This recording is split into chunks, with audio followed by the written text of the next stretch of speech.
and where they start off the conversation with asking a big group of people, how many people here are still on your plan A? Like what you thought when you were going to be a kid, when I grow up, I'm going to be this.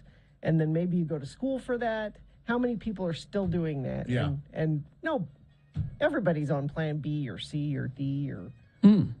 But maybe it'd be a good X-poll sometime to see what was your plan A. Well, see, I also knew Jonathan Frakes back then. I was in some plays with Jonathan Frakes, and his plan A was to be an actor. Yeah. And he was. Well, now to be fair, he has fallen back on plan B. He's a director He's now. a director now, So- that's right, mostly. Although he still appears in things occasionally. He's coming back to do Picard. So. Yeah.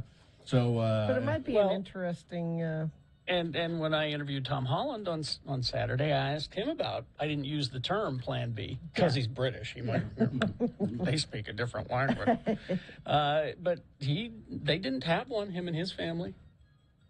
They He didn't had have no actors? not one for him. No, his father's a famous comedian actually, and so it's always been show business. Oh, I was see. the plan. Oh, so he never had a fallback. He never had plan. a fallback. That's what this is just what I'm doing. Yeah.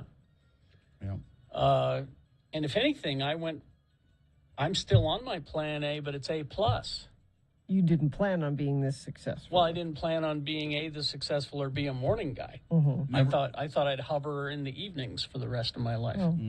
I looked up Craig, Bill. Mm-hmm. This is an interview from 2 months ago. Oh, what's he doing? Yes. He is a narrator for audiobooks. Okay. He's done John Grisham books and James Ellroy books. That's why there's a picture of him wearing headphones here. Yeah, he's a audiobook Good. narrator. He probably does just fine with that. That doesn't sound like a full time though. Could you? Well, it could be. There's I listened to an audiobook, and I don't listen to many of them, but it was I wish I knew the guy's name. He's British. I can't think of it now.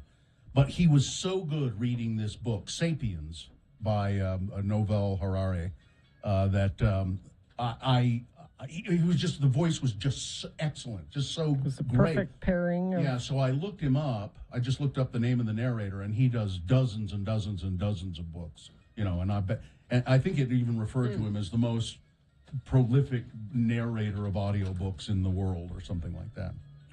But I think you can make a good living at doing that. Yeah. I've always thought it would be a pretty interesting job to do. I'd like to do that. I'd like to do it. I'd like to try it. Well, you should call up your old friend Craig Wasson. Hey, Craig. Remember when I The views expressed on X96's Radio from Hell show do not necessarily...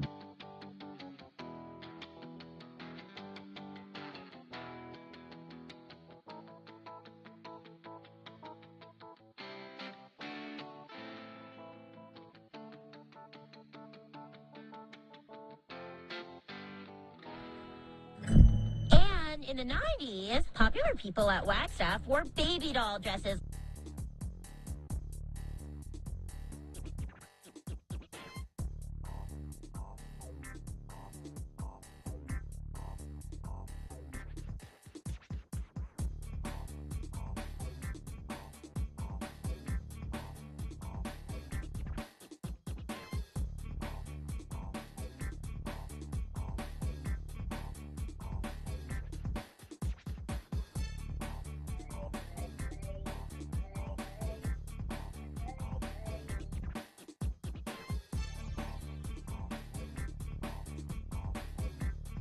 It's the $60,000 giveaway. Now, you have 2 chances a day to win $1,000. This is different than we've been doing contests recently, so listen very carefully. It's easy. It's just different. Go to x96.com. There's a big rotating banner. It's the first thing you see on the page. It's yellow. You click on that, and it shows you where to enter the keyword I'm going to give you right now. And you enter that keyword, and that gets you entered for a chance to win this national contest. The keyword for the 7 o'clock hour is day. D-A-Y, day. Do not text that. Go to x96.com, enter to win there with the keyword day. Now we have a keyword now, next one at 10, then at 1, then at 4. The more chances you get the keyword and enter, the more chances you have to win. We made the words easier too. I mean, come on.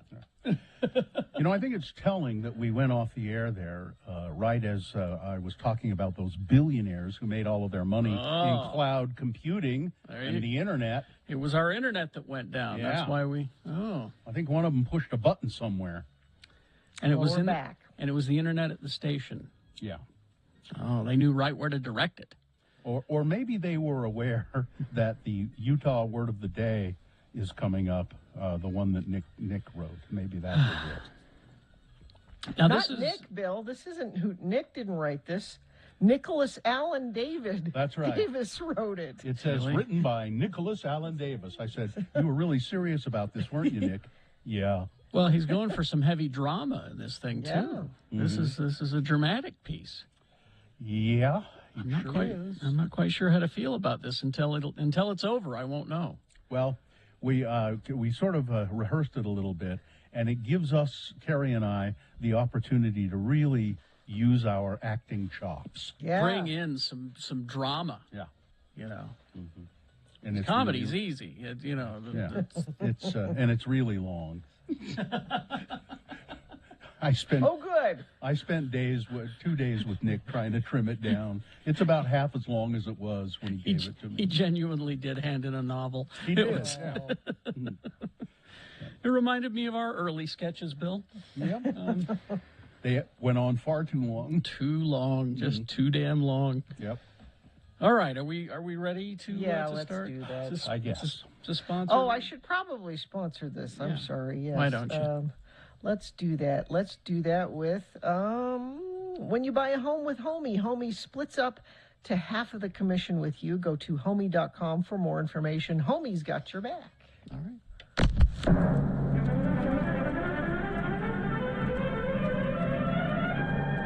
It's often said that the people of Utah speak a language all their own. It's a language that's often confusing and even incomprehensible to newcomers here in the Beehive State. So, Radio from Hell presents a handy guide to help everyone understand how the natives speak. It's the Utah word of the day. And today's word is... Zadal, Z-A-T-A-U-L, Zadal. The world's not the same as it used to be. After a contagious and mysterious new outbreak around the globe, families find their afflicted loved ones turning into something else. LeVar and LeGrand find themselves in a precarious situation. Living on skewered rat and Mountain Dew in a boarded-up mechanic shop, the two Utahns struggle to come to terms with the narrow escape they just endured with a large group of afflicted. Here they are, back again, LeVar and LeGrand, to present today's word, and today's word is Zadal. Gentlemen. I'll never get used to the look in their eyes. After they turn, you see more beast than man. Yeah. But they're still people, LeVar. I can't hurt them. I won't hurt them, even if they want to claw and gnash at my skin. But I won't hurt them because they're people. It's thinking like that which will get us both killed, you damn fool. Well, society, it just went to hell so damn quick. I know, LeGrand. I was there for all of it. Well, we've got to stick together. We're living in the end times. It's every man, woman, and whatever the hell those things out there are for themselves. We can hardly get to the Hormons to get groceries. Well, we have to at least try. You have to let it go, LeGrand. But if we... You have to let her go, LeGrand. It don't matter if there's human blood dripping from her lips, or if that hunk of her leg is missing. LaBarbara's still my wife. The same wife that you left tied to a tree in the backyard. You think that's merciful? Don't you lecture me about mercy. At least I tried to help instead of pushing a pair of hedge clippers through her chest like you did to your neighbor. She ate a whole family, LeGrand. I tried to help LaBarbara every step of the way until then. We sewed up the bite area, disinfected the skin. Is that all? Yeah, that's about all I tried to do for her. But is that all you did? Yeah, that's all I did. But is that all? What do you mean, is that all? Did you use Zadol, the experimental drug that apparently keeps you normal for a little while longer after being bit? It keeps you fresh. No, Zadol. That's only for people, like the president, so he can keep running America. Well, there's something I need to tell you, LeGrand. It's about LaBarbara. She's gone, LeGrand. I couldn't stand knowing she was going to turn into a roast virus out there in the sun. Well, it seems I'll be meeting her soon enough anyways, then. Wait, what's that on your arm? Were you bit, LeGrand? Yep, I was bit right here on my arm. Oh, it looks pretty bad. Let's put a Band-Aid on it. Is that all? No, I don't think that drug's going to help. Join us again some other time as we examine how the Utah natives speak with the Utah word of the day. Now, you might think that this didn't make a lot of sense because I had to help Nick cut a lot of it out. No, it made even less sense when there was more of it. I want to thank Nick for rising to the challenge because Yes. Bill said he was tired of writing these, and Nick jumped at the chance to write a Utah Word of the Day script. And he really got into it.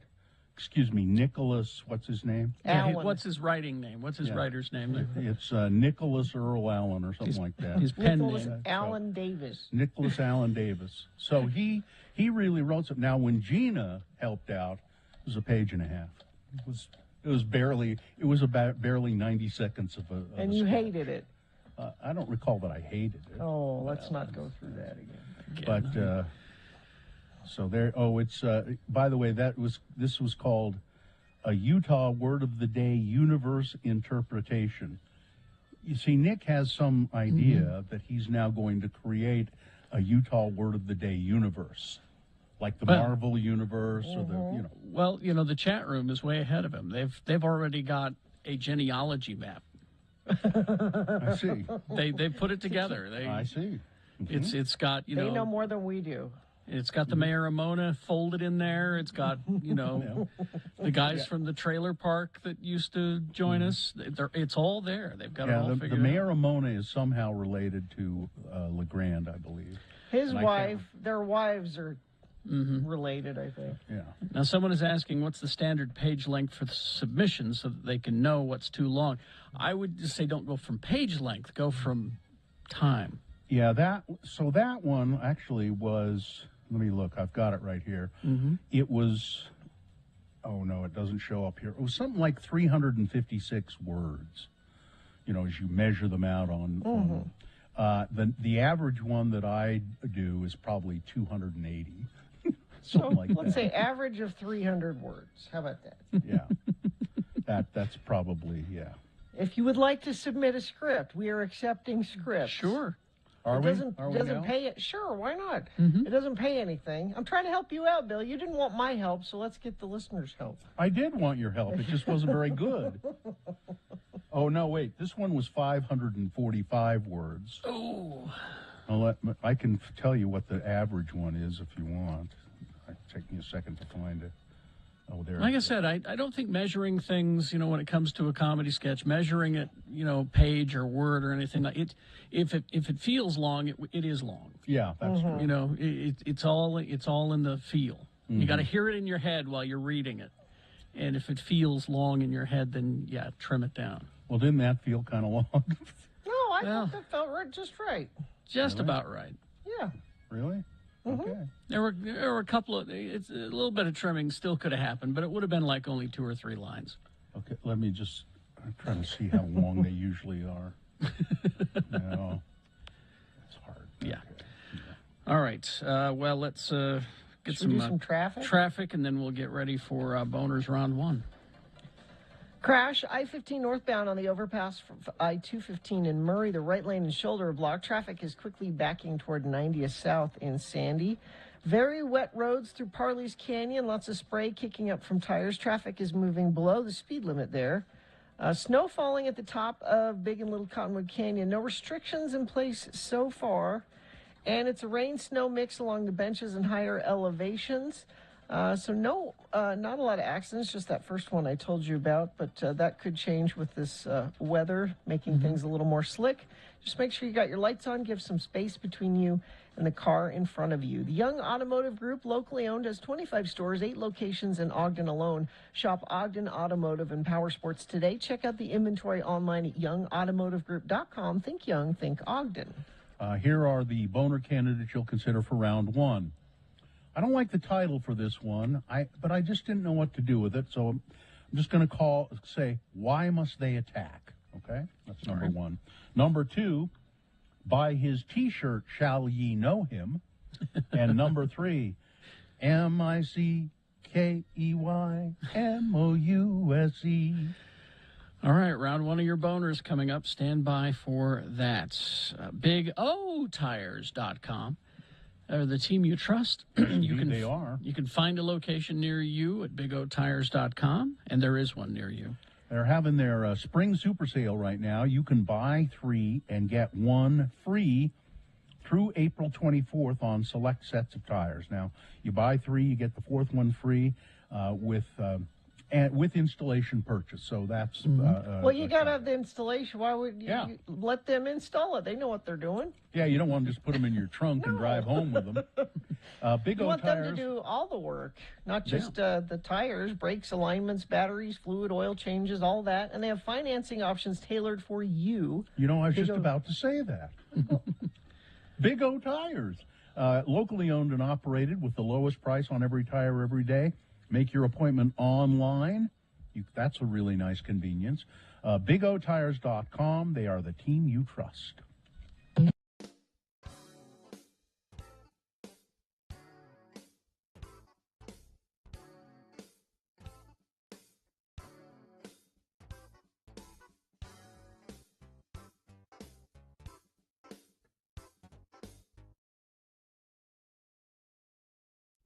Sturdy. Spell it with me now. S-T-U-R-D-Y. And now we'll use it in a little bit of dialogue, starring as our Utah friends LeVar and LeGrand. The scene takes place in LeGrand's family room as this conversation ensues. Again, the word is sturdy. A beautiful sight, we're happy tonight, walking in a winter wonderland.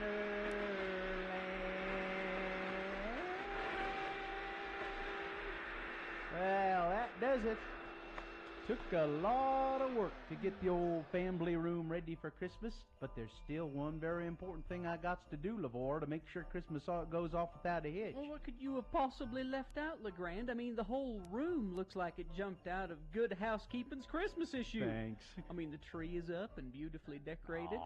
There's mistletoe and holly wreaths in all the right places. Don't stand under that mistletoe. Oh, all right. And the stockings are hung by the chimbley with care. Yeah. What possibly could you have left out? Well, just come on over here by the fireplace, LeVar.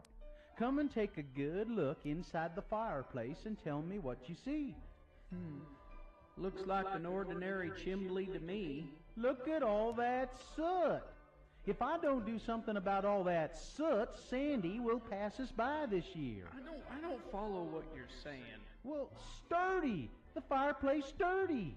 That soot's nearly a half-inch thick. Well, that's what happens with all the smoke. The chimbley gets sturdy. Well, you know how particular and health-smart Sandy is. Yeah. Sandy won't come down any chimbley sturdy. Me too. I feel the same way that Santa does. Huh? I mean, me neither. I won't come down a chimbley sturdy neither. That's funny. You playing Sandy somewhere here in town, LeVar? I can't imagine you as a Santa Claus. Oh, I'm a great Santa, LeGrand. I got a big bag of goodies, if you know what I mean. A No. big bag to stuff down the chimbley. But only if it's clean. I better call someone to come over and clean this year chimbley, or Sandy won't come. Stop it! You're killing me. What? Who are you gonna call? You gonna well- call one of them doctors that specializes in chimbleys? Maybe he could prescribe a shot of penicillin to clean it out. No, I'm just gonna call a chimbley sweep. He'll bring a big, long brush and then climb up on top and shove it down the flue. Well, that sounds painful. You know, LeVar, sometimes you really puzzle me. Shove it down the flue.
Yeah, 7:20 right now. And it is time for round one of your boner voting. Here we go. 3 news stories. These are examples of bad, stupid, or funny human behavior. And you will decide with your votes. Of these 3 candidates, which one is the worst? Which one deserves to go forward to boner fight? Get that chance to become boner of the day. Boner means mistake, of course. This is not boner of the day. This is round 1. You're going to send one of these 3 forward to boner fight. We'll do this again at 8:20. 3 more candidates. That's round 2. Another winner be getting there. Send both winners to boner fight. 9:20 this morning is when you'll decide boner of the day with your vote. Right now, round 1. Send one forward. 2 candidates now, a third coming up in a bit. Once you've heard all 3, then you'll vote. And one of you lucky random boner voters will receive tickets to the Lost 80s. X96 is celebrating our 30th birthday with the ultimate birthday bash. X96 presents Lost 80s Live with A Flock of Seagulls, Wang Chung, Missing Persons, Naked Eyes, Animotion, Dramarama, or is it Dramarama? I always get Dramarama. Friday, August 12th at the Maverick Center, powered by Strong VW. Boner candidate number 1. Why must they attack these things? I just don't get it. The Block U up on the University of Utah campus, it's really beautiful. Mm-hmm. It's wrapped in colors in support of Pride Week. Mm-hmm. It was vandalized. Of course. In a letter Monday, the university's LGBT Resource Center said that the block was defaced on the morning of March 31st, the Trans Day of Visibility. Vandals used duct tape in 2 different places on the block to write messages of hate. After the vandalism was discovered, the incident was reported to the school's racist and bias incident response team and university police, which opened an investigation. Now in its 2nd year, the Pride U is a new tradition on campus as officials hope to raise visibility for Pride Week. It's hard to reconcile a hostile act against this symbol of LGBTQ power and community in the face of all the joy it brings to people at a time of year when we come together as a campus to unapologetically celebrate contributions of the LGBTQ plus community. People take up space in ways we might not do at other times of the year. We think about them in different ways. We want to honor them. It's harder to know. This vandalism exists in a larger culture of transphobic, homophobic, and racist acts that target our communities. And apparently they didn't have cameras pointed at them for this instance. They've moved the cameras now, they say, but I don't anticipate you getting right on this. Boner candidate number 1. Why must they attack? Here's boner candidate number 2. By his T-shirt, shall ye know him? Boone County, Missouri. A man wearing a Biden is an idiot T-shirt was arrested Friday for drunk driving. Well, Who's the idiot? Randall Westveer was collared by state troopers and booked into the Boone County Jail, where he posed for his mugshot. Mr. Westveer, which I think maybe we have. Mr. Westveer, who lives in a neighboring county, was later released on a $500 bond. He pleaded guilty to DWI in 2020 and was fined $500. Mr. Westover's T-shirt, which is available online, by the way, for about $20, uses the presidential seal as the O in idiot. In related garment news, a 26-year-old man recently arrested for drunk driving was wearing a Let's Go Brandon T-shirt when Alabama cops stuffed him into a squad car. Boner candidate number 2, by his, or I guess by their T-shirts, shall ye know them? that's so much malarkey. Coming up in a moment, boner candidate number 3, M-I-C-K-E-Y. So, M-I-C-K-E-Y M-O-U-S-E. It's right in the song. Yep. We got candidate number 3 for round 1 coming up here in just a bit. Gina, I have something here for you that I'm going to start the news with a story for you. This is not news, but it's important information that you, Gina Barberi, need to have. Well, let's sponsor that. Are you searching for Pokemon? Locally owned Haster Games has the best selection of Pokemon, Dungeons & Dragons, Magic, and more. Shop online at HasterGames.com or visit the store, 6831 South State. Curbside service is available. Many of us, no, wait, I won't say many of us. I will say many people like Gina, I'm not going to include myself in here, know all too well the importance of keeping kitchens and bathrooms really, really clean. Yes. I don't, I'm sort of. I am a fan of. I have a laissez-faire attitude toward it. But, we all often neglect to remember the dirt and grime that can accumulate in the average bedroom. According to advice recently published by fitted bedroom supplier Online Bedrooms, muck can build up in the most unexpected of places. Muck. From pillows to curtains, but most surprisingly, they say that you should disinfect your cozy bedroom lamp because it's a hotbed of germs if left unclean. Your lamp? Your bedside lamp, with bacteria building up quickly without the owner giving so much as a second thought. My lamp? Why? How? According to the guidance, lampshades and map bases offer plenty of room for dust and dirt to settle and build, and with lamps also known to be common touch points. This means a bit of dusting isn't going to suffice. To get it fully clean, you must disinfect your lamps. All right. To keep the filth at bay. Once a week. I want to keep the filth at bay. Once a week, Gina. Once a week. Keep the filth. Gina, if you love lamp, I love lamp. you will take care of lamp. I've only dusted. I didn't take care of that. This is a fascinating celebrity story. While the Salt Lake City vintage clothing scene has always been beloved by many residents, it recently got nationwide attention. Pop music star Olivia Rodrigo recently... Grammy Award winning. She won like 3 awards. Recently spoke publicly saying that her favorite vintage store in the entire world is here in Salt Lake City. Far from a collection of shops with smelly old clothes, this Salt Lake City vintage store, and many of them, form a thriving community of people with a passion for retro clothing. Vendors and customers frequently organize outside of their in-store locations at events such as the upcoming Vintage Market Days of Northern Utah to be held at the State Fairgrounds May 12th through the 14th. Oh, cool. I didn't even know that. Past Vintage Market Days have featured booths from many of Salt Lake's popular consignment stores, Decades Vintage Clothing, Iconoclad, Blue Velvet Bunny. But what is Olivia Rodrigo's favorite vintage clothing store in the world? Mm-hmm.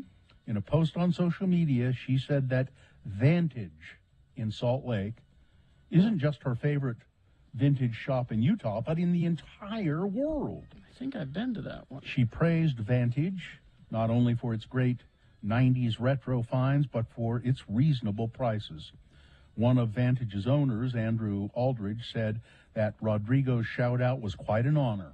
It felt great, said Aldridge. We take pride in sourcing the best vintage clothing in the country to sell locally in Salt Lake. There is a TV series coming up, Carrie. I don't know if you know about this. I wasn't aware. Danny Boyle has done a series about the Sex Pistols. Yep. Created and written by Craig Pierce and directed by Boyle. It is a 6-episode show which will be on Disney Plus. Well, no, it's on Hulu. It's on Hulu.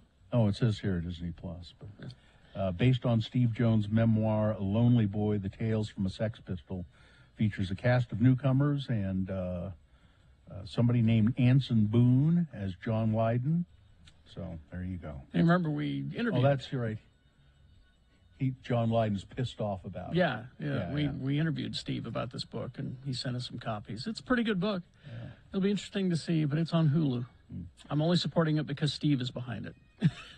Senator Mitt Romney announced yesterday that he plans to vote in favor of Judge Ketanji Brown Jackson as a Supreme Court justice. After reviewing Judge Jackson's record and testimony, I have concluded that she is a well-qualified jurist and a person of honor, Romney said in a statement. While I do not expect to agree with every decision she may make on the court, I believe that she more than meets the standard of excellence and integrity.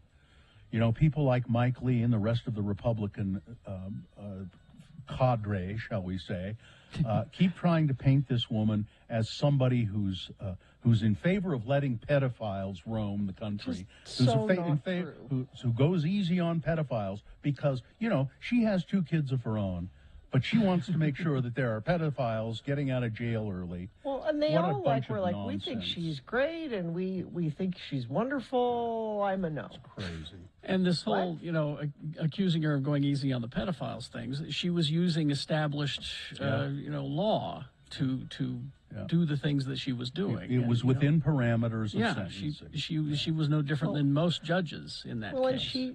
And she answered that question over and over. And over again. Because these guys wanted footage for their re-election commercials that will be on Fox News. They want footage of them being tough. And many of them are attorneys, and they know what she was saying. Of course they know. I don't understand. She answered the question over and over again, and then they still say she's weak. She's weak on pedophiles. I'm not an attorney, and I listened and went, that makes sense. I can understand why she did that. Mm-hmm. Wow. Staffing shortages continue to hit school districts, and a lack of school cafeteria employees is changing the Salt Lake City School District's student meal program. They're having a hard time finding enough people to work in lunchrooms. And who doesn't want to be a lunch lady? Well, and I got an email. The kids are always so grateful. I got an email from my kids' school saying, "Hey, you want to make a few extra bucks? They're desperate for people." Yeah, they've raised wages. They're just desperately trying to get people. But why is it always a lunch lady? I mean, can't there be a lunch gentleman? Sure. Let's have lunch gentlemen. So, you know, some of you people who are just sitting around doing nothing, why don't you go work in a lunchroom? Plus, you know what? You get free lunch. That's pretty cool. All the fish sticks you can eat. I don't think you should promise free lunch.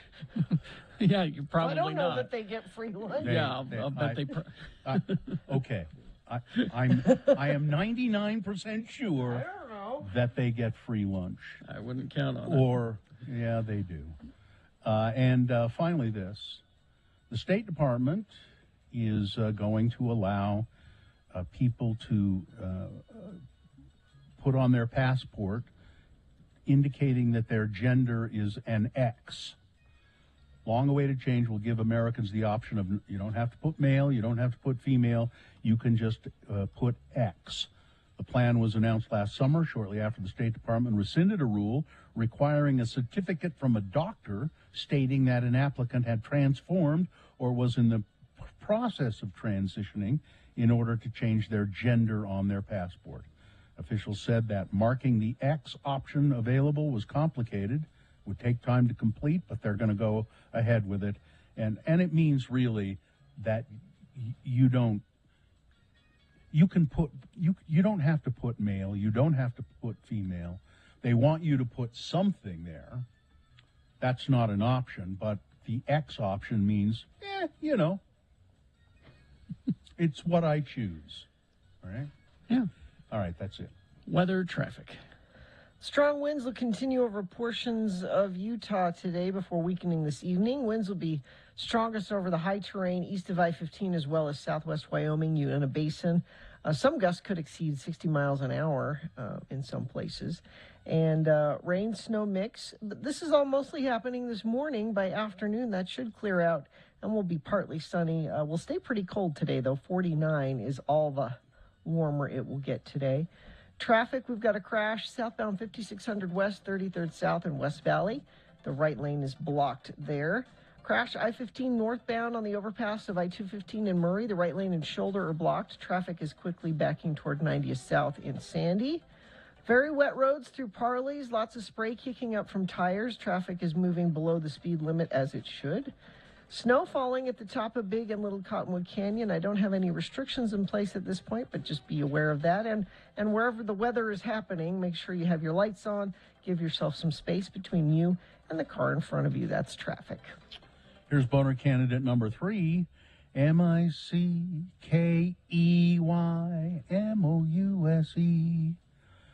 An embarrassing typo sent extremist Representative Lauren Boebert's rant about Disney off the rails. In an apparent response to Disney's vow to support the repeal of the Don't Say Gay bill that Florida Governor Ron DeSantis signed into law last week, the conspiracy theory-endorsing Congresswoman on Monday tweeted, "Next year, the woke Disney lobbyists will ask Congress to extend Mickey Mouse's trademark. I think not." Well, she misspelled Mickey. Of course. M-I-C-K-Y. There's a song. Yeah. How do you do that? And so people pointed that out, but they said, there is something true in her tweet. I think not. That's correct. You do not. Boner candidate number 3, MICKEYMOUSE. And there she goes, threatening to use the power of the government against a private business. Yeah. That's also there, too. Yeah. Sorry to be a bummer. Time to review the first 2 and vote. Number 1, Why Must They Attack? I don't like that title, but that's what it is. People vandalizing the Block Pride U on the University of Utah campus. Boner candidate number 2, By Their T-shirts Shall Ye Know Them. Particularly a man wearing Joe Biden is an Idiot T-shirt was arrested for drunk driving, and another guy wearing a Let's Go Brandon shirt was arrested for the same thing. And boner candidate number 3, MICKEYMOUSE. Thank you. All right, you've got to decide of these 3 candidates, which one is the worst? Which one deserves to go forward to boner fight and possibly become boner of the day? Winning here does not make it boner of the day. Winning here makes it the winner of round 1. And then we do round 2 at 8:20 with 3 more candidates. Get another winner there. Take both winners and send them forward to boner fight. You'll vote for boner of the day for real at 9:20 this morning. That's when it all goes down in the Boner Dome. So send one of these 3 forward from this round 1. 1, 2, or 3. Remember your candidate number, the one that you think should win. Put that single digit in the message of a text, and then text that to 33986. Or you can call the producer's booth at 877-602-9696. Use your voice. Or go online, x96.com. Look for the box that says Boner Voting, April 5, 2022, and vote there. And if you don't see it, refresh your internet browser. It'll appear. All right. You have until the end of these messages. Let's go. This be round one.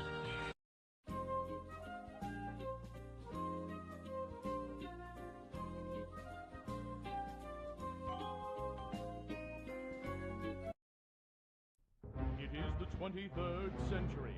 Humans have left the lowly confines of planet Earth and have sought their destiny among the stars. While many things have changed, one constant remains: the need for young men to venture forth and do the work of the Lord. This is the tale of two such men who at the age of 19 have answered the call of their bishop and are embarking on a 2-year mission to spread the gospel throughout the galaxy. This is the story of Space Elders.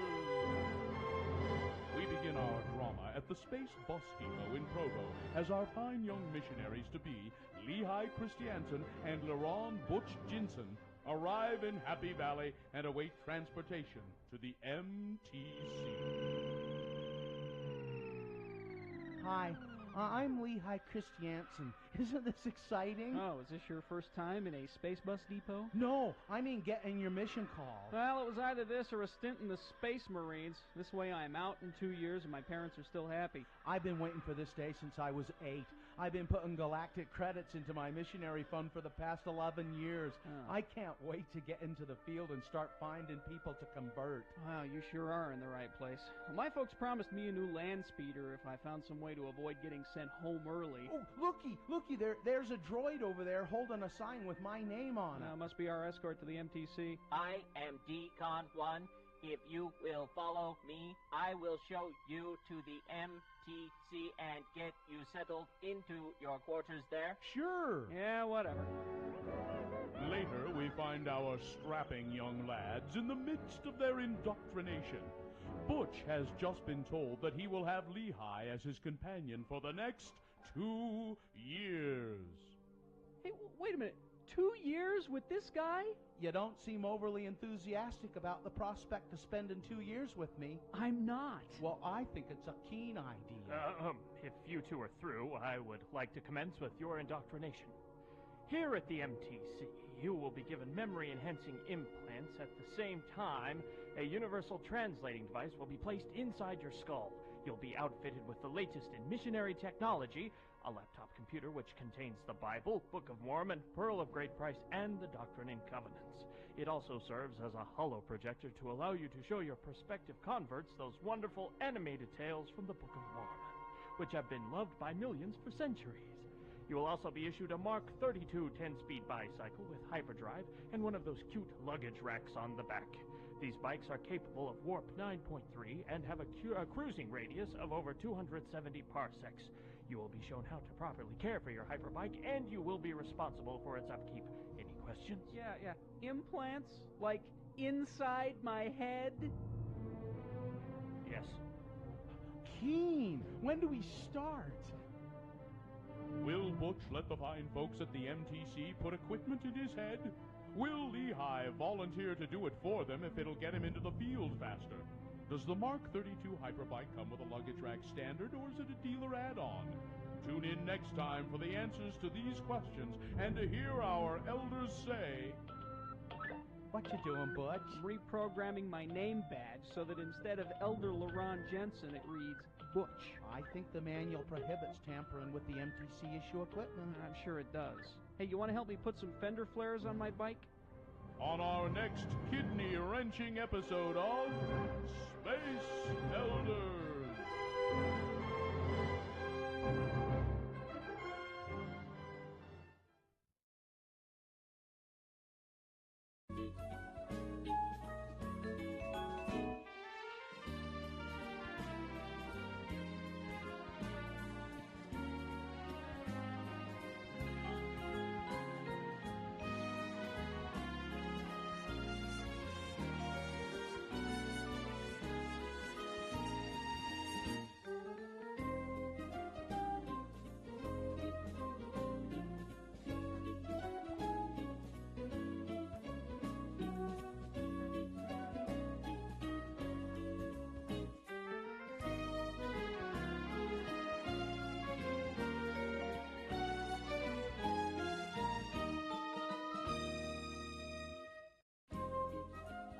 Okay, 7:43. Time to award round one of your bonus. And that is brought to you in part by Shrimp and Chorizo Pasta. And when you buy a home with Homey, Homey splits up to half the commission with you. Go to homey.com for more information. Homey's got your back.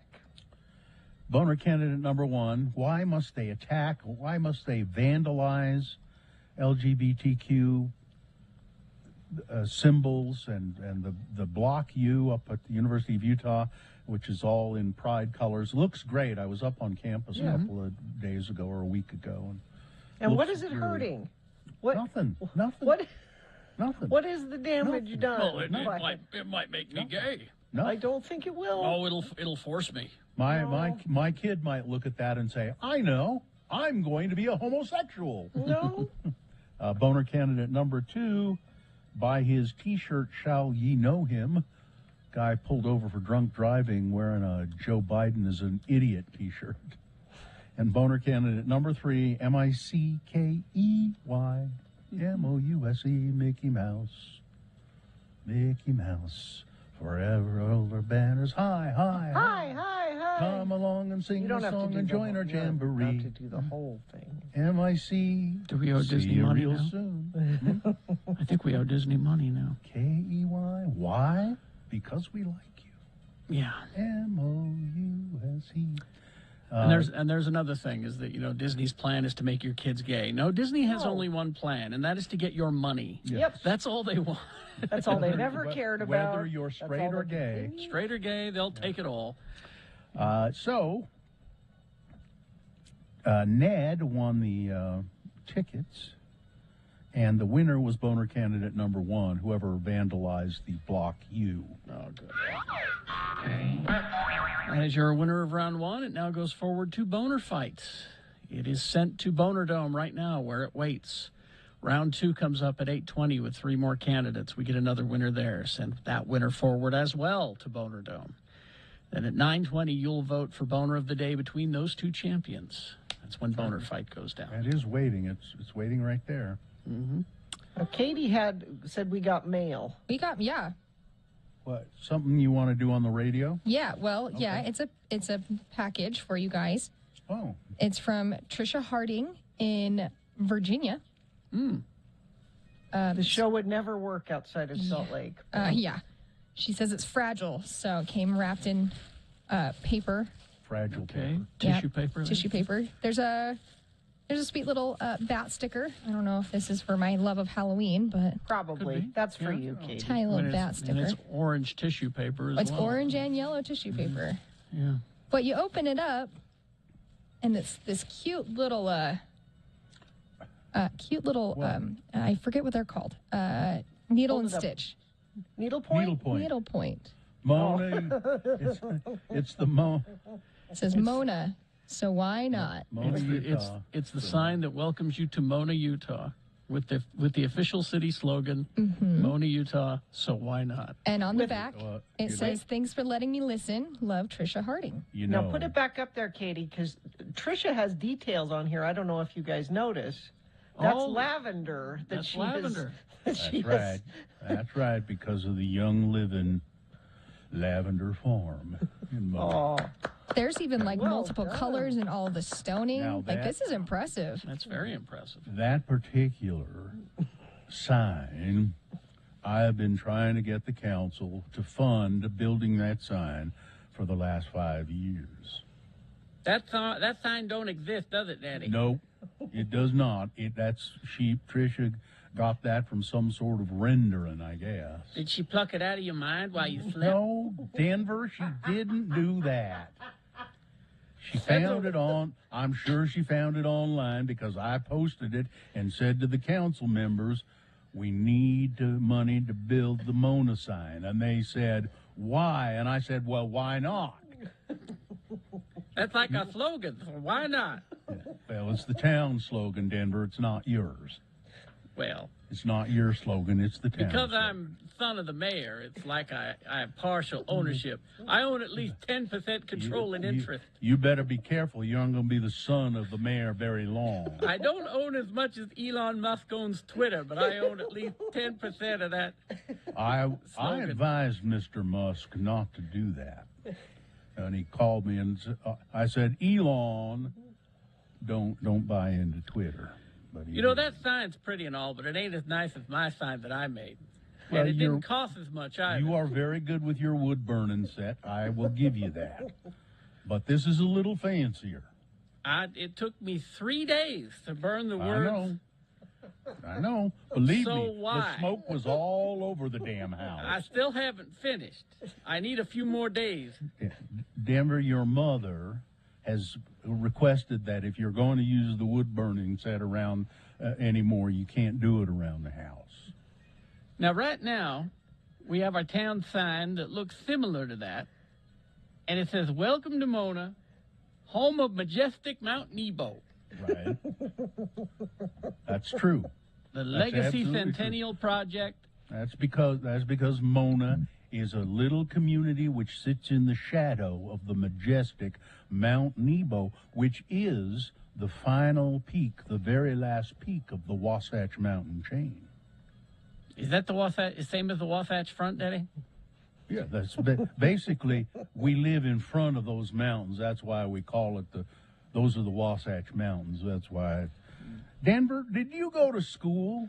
I went to Mona School, Daddy. Yeah, that's right. I know. We're going to send you up to Clearfield or wherever it is that I heard they're doing this Legacy Academy where they're going to have the Bible to be their mascot. Daddy, Clearfield is a day away. I'd be so far away from you. That's okay. It's a boarding school. It's a and whole day away. your mother and I would like you out of the house. When did you have this conversation with Mother? When you were asleep, Denver. We didn't want to have it in front of you. Well, I that's want what- to thank Tricia for that rendering. It's very pretty. I'm going to take that to the council. Maybe now they will fund the sign. Well, it looks to me like you could easily change the current sign that you have. You Yeah, could just just take put that close. in the shadow of Mount Nebo part off and put "So why not" there. You know. What we That's easy. perhaps I'll have to look at our sign. I haven't really paid attention, but maybe we could put Mona in the shadow of Mount Nebo. So why not? Could have all of that. It's a little busy, but It is an awful lot on one side. Because you got to think people are driving by. You can't put too many words on it; they won't be able to read. well, they say I couldn't catch all of that. I'm going to turn around and go back and read it. Yeah, that's what folks They do. passed by like 4 times. Yeah, that's what they'll do. Yeah, I had to pass by 4 times to see the sign. That's right. But this is really cool, so thank you. That is nice. It is nice. I know we don't mail prizes, but I feel like Tricia deserves a She tote did a I bag. have her address. I She think did a we lot of should- work. It's a lot of work. There's a Yeah. lot of different colors in this stoning and everything. She isn't the same person who did a needlepoint like that of us years ago. We got somebody sent us the needlepoint, and it might have been her. I'd have to look because I've got it at my desk, and it was just an outline of the 3 of us. And I started complaining on the air that it was really cheap and cheesy because she hadn't filled it in with the needlepoint. And you guys said, "Oh, come on, she did a great," and she That's just got a like you hold to of us. complain about it. But she got a hold of us and said, "You're right. It was an outline, and I should have filled it in." So she did another one, and I think it's us wearing kimonos or something like Oh that. yeah. Katie, Yeah. maybe during a break. I'll go see if I can find it. It's up in I think Bill's, it's- his cubicle Yeah, I there. think it's visible there somewhere. But now, what's that big one?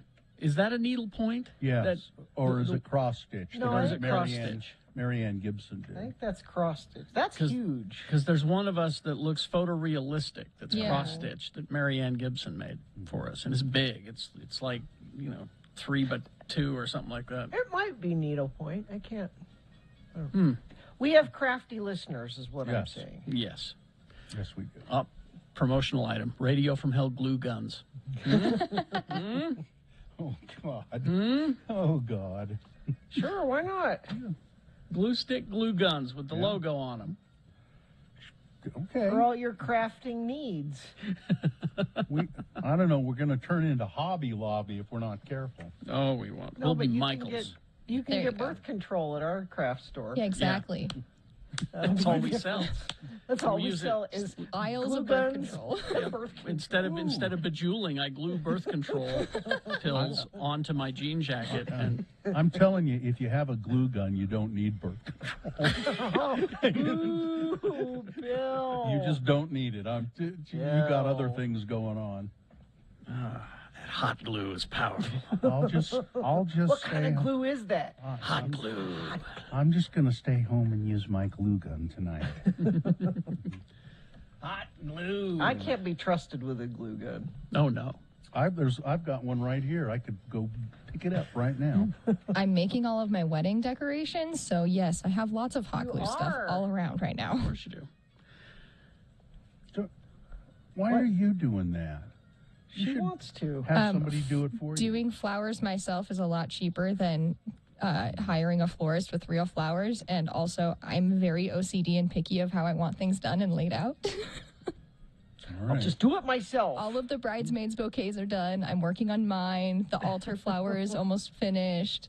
It's great. It'll be just how Katie wants it. All right. Exactly. Okay. Cement Dave saying crafting is birth control. That's what I mean. And Dave would know. His wife makes soap. So, what a blessed day. We got the Utah word of the day and the mayor of Mona. A blessed Sometimes they just day. show up. A blessed day. I'm a Bible believer. Now, our chat room people are so quick with this stuff. Someone has Yeah. taken a picture of the exit sign for Mona, exit 233, and has placed underneath it the words, "So why not?" Saw the new Mona sign last week. I love that. And down in the corner, there's a pineapple. It's upside down. Wow. Yeah, it's an upside Save down that for a future Yeah. episode.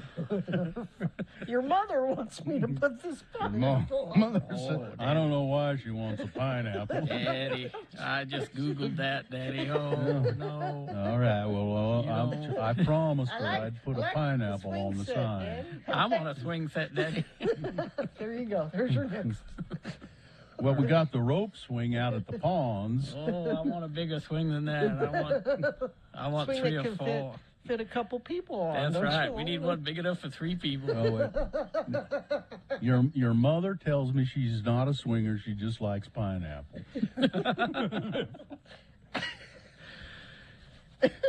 Del Monte. Denver just about asked a question that was quite filthy about pineapple, so I won't. Let's see. Traffic, Gina, please. How are things at exit 233?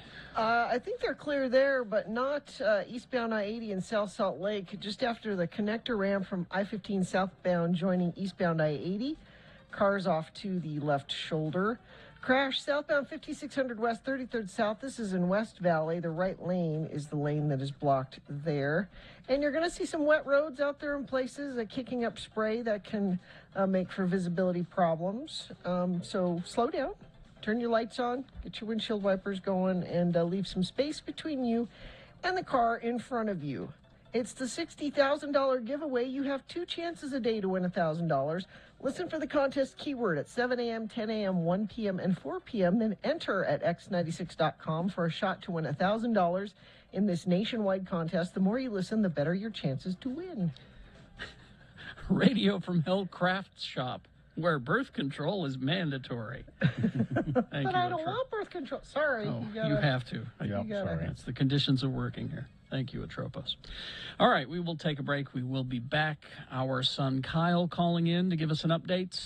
We've got Boners Round 2, all that and more coming up. Hoops Vision Correction, HOOPES Vision.com. The springtime, as Katie can attest, is allergy time. Ooh. And if you have contact lenses, you know how awful that can be. Well, if you have the procedure at Hoops Vision, you won't need to worry about contact lenses and allergies. So why not do it? You can get $800 off right now on the procedure, which is a terrific deal. And all you have to do is call Hoops for a free, no obligation appointment. 877-30-LASIK is the number. And just give them a call. Now, they don't pressure you at all. They don't need to. No. They just explain how it works. And if you want to schedule a procedure, then they're more than happy to do it. We've been dealing with Hoops for a long time. They're great people. They know what they're doing. Go to 877-30-LASIK or hoopsvision.com.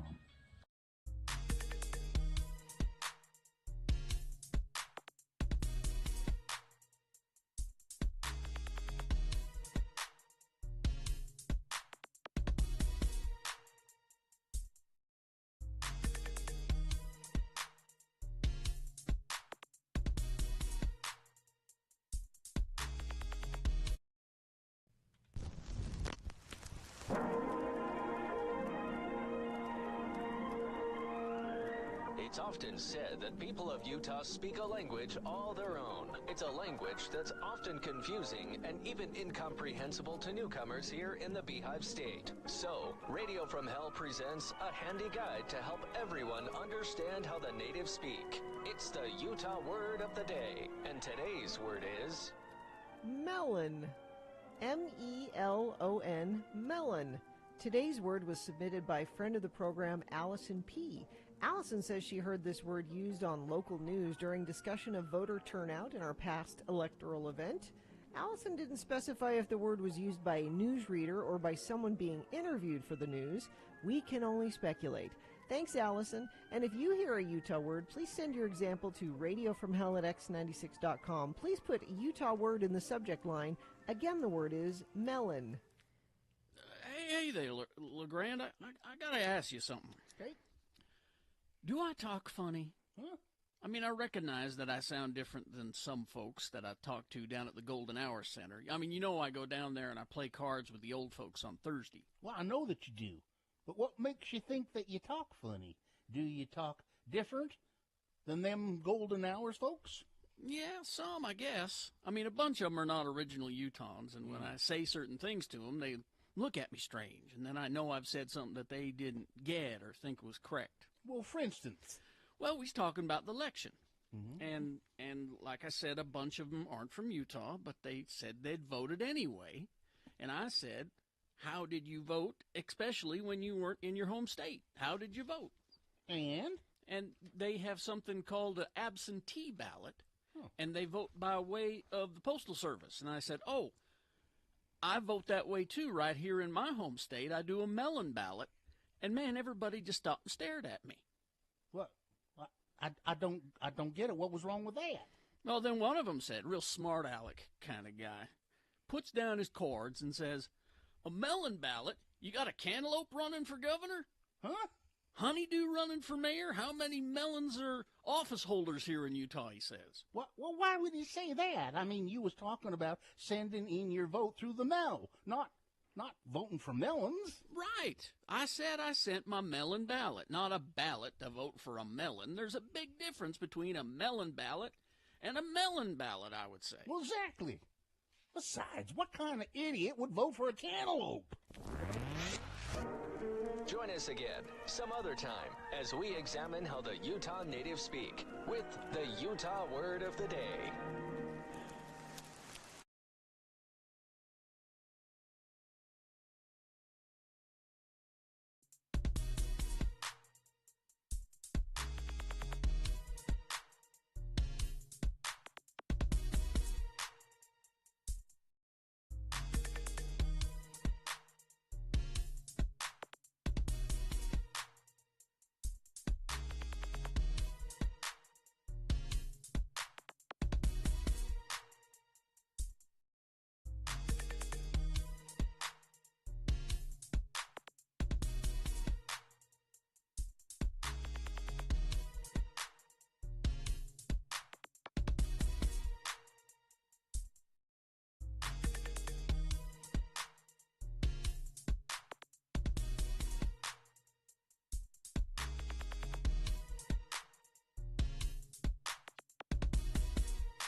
Okay, coming up in our next break, it's Boners Round 2.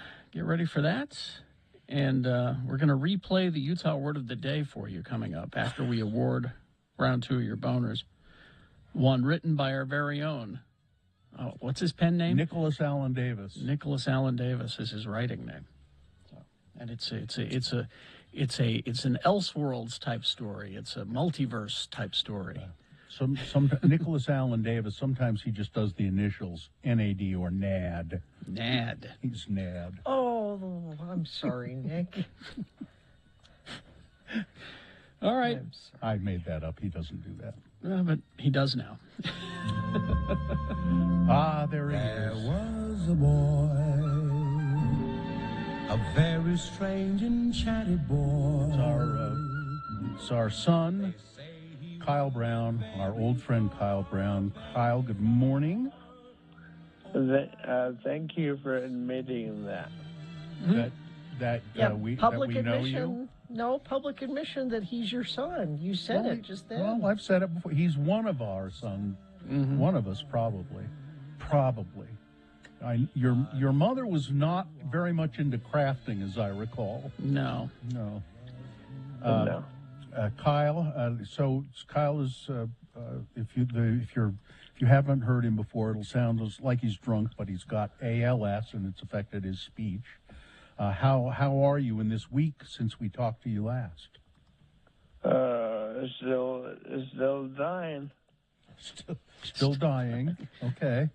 There's no going back from that, is there? No, there's not. It's kind of it's a terminal disease, which terminal. I can't say that word. Terminal. Yeah. That means you're going to be dead. Yeah. Well, we're all at some, I mean, we all are suffering from the terminal disease of life, I guess. That's true, yeah. Now, I saw that you're planning a trip pretty soon, right, Kyle? Oh. I am, yeah. Next Tuesday, I'll be in Arizona to do some testing to see if I can do a new study. A study on a treatment for ALS. Yeah. Is it a drug, a new experimental drug, or a drug that they've used for something else that they're going to try? It's a new drug, and I forget the name of it, but it is a drug that there's a 1 in 3 chance I could get the placebo. And wow. But, that's better than 50-50, I guess. Yeah. Is it possible when you go into this study and you ask them nicely, could I get the drug instead of the placebo, please? Like slip them a 20? Here's a 20. Well, I'm going to do that. I'm going to try and charm them. I mean, I drove all this way, and I would, to get the placebo. Now, wait, you just said you're going to try to charm them? Yeah. I don't. I would go with the money, Kyle. All right. Okay. Slip them a 20, maybe even $50, Yeah. maybe. Yeah. Then will you stay in Arizona for a while, or you just come back immediately? I'll come right back. Well, I mean, part of the reason to do this is that it can help people in the future, right? Exactly, yeah. I mean, I've literally had people say, and including doctors, why do you have hope, or why do you try? And I mean, part of it is that it helps studying for the future, you know. Yeah. Is it getting? It sounds like it's getting harder for you to talk. Is that right? It is, yeah. Well, we don't. We want to know what you're doing and what's happening to you, but we don't want to put. We don't want to tax you too much. Well, it doesn't matter how long I talk. It doesn't get any worse. It just sounds terrible. Yeah. And it doesn't get any better. That's Yeah. yeah. Yeah, right. Which city in Arizona is this taking place in? Phoenix. Phoenix. I'm sorry. Yeah, I got nothing for you there. Yeah. That's a, Yeah, I know. that's a terrible place. I mean, I think there are probably parts of Phoenix that are, like some old parts of Phoenix that might be kind of nice, but mostly it's just this spread out, deserty. Well, I mean, you know how I feel about Arizona. Why would you live in a land that is actively trying to kill you? Well, I hope that's not for Kyle. He's going there for help, not to Well, he's not going to live there. He's just visiting. Here's $20. Give me the real drug. I'm out of here. This isn't like any kind of, scorpion therapy or Gila monster therapy, is it? No. No. Okay, good. And that's not voluntary, that scorpion therapy, by the way. It just happens. Yes. And it's not for ALS. I think it was for muscular dystrophy, but there were people who swore that bee sting therapy. I remember that. Yeah. They would. Oh, have, yes. They use it with ALS as well now. Oh, really? And have you tried that? I haven't. I have a thing about being stung by bees. The thing is, I don't like it. Yeah, I think that's we're all the thing. we're all in agreement there. Yeah, I would agree with that. It's people can be really allergic to bee stings as well. So I think just participating in some willy-nilly bee sting therapy is not a good idea. Here, let me sting you with bees. Yeah. Let's see what hurts. Let's see what happens when I sting you with bees. And it's no good for the damn bee either. No. They're done. It kills them. One sting and they're out, which is a weird thing. I guess, Andrew's saying that the best thing about Phoenix is really the Mexican food, the tacos and things like that. That's really about the only thing that we can recommend as far as Arizona goes. I went to Tucson recently, within a year or so, and the food was excellent, and I thought Tucson was okay. I kind of liked it. But Kyle, let us know how. I can't eat any of that food, so I'm screwed. Why can't you eat any of it? My super strict diet. His strict diet. Oh, really? What can you eat? What's an example of something you can eat? Lentils. I like lentils. Oh, yeah, but maybe a lentil taco. Is that it? Lentils? Pretty much. Sorry.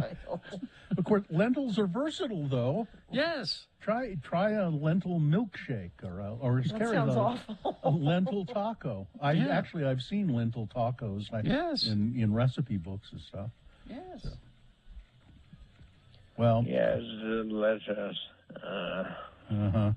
Kyle, you will be away next Thursday or Tuesday, right? I'll be around in the morning. Okay. Well, we'll talk to you. Yeah, we'll talk right before my spinal tap. Oh, fun. Oh, that'll be excellent. Oh, fun. Yeah.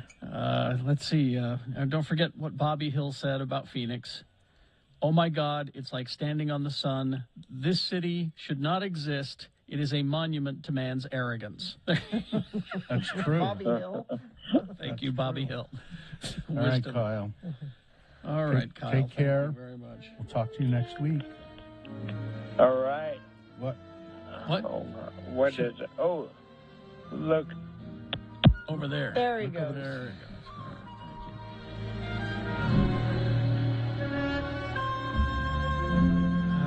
Traffic, Gina, please.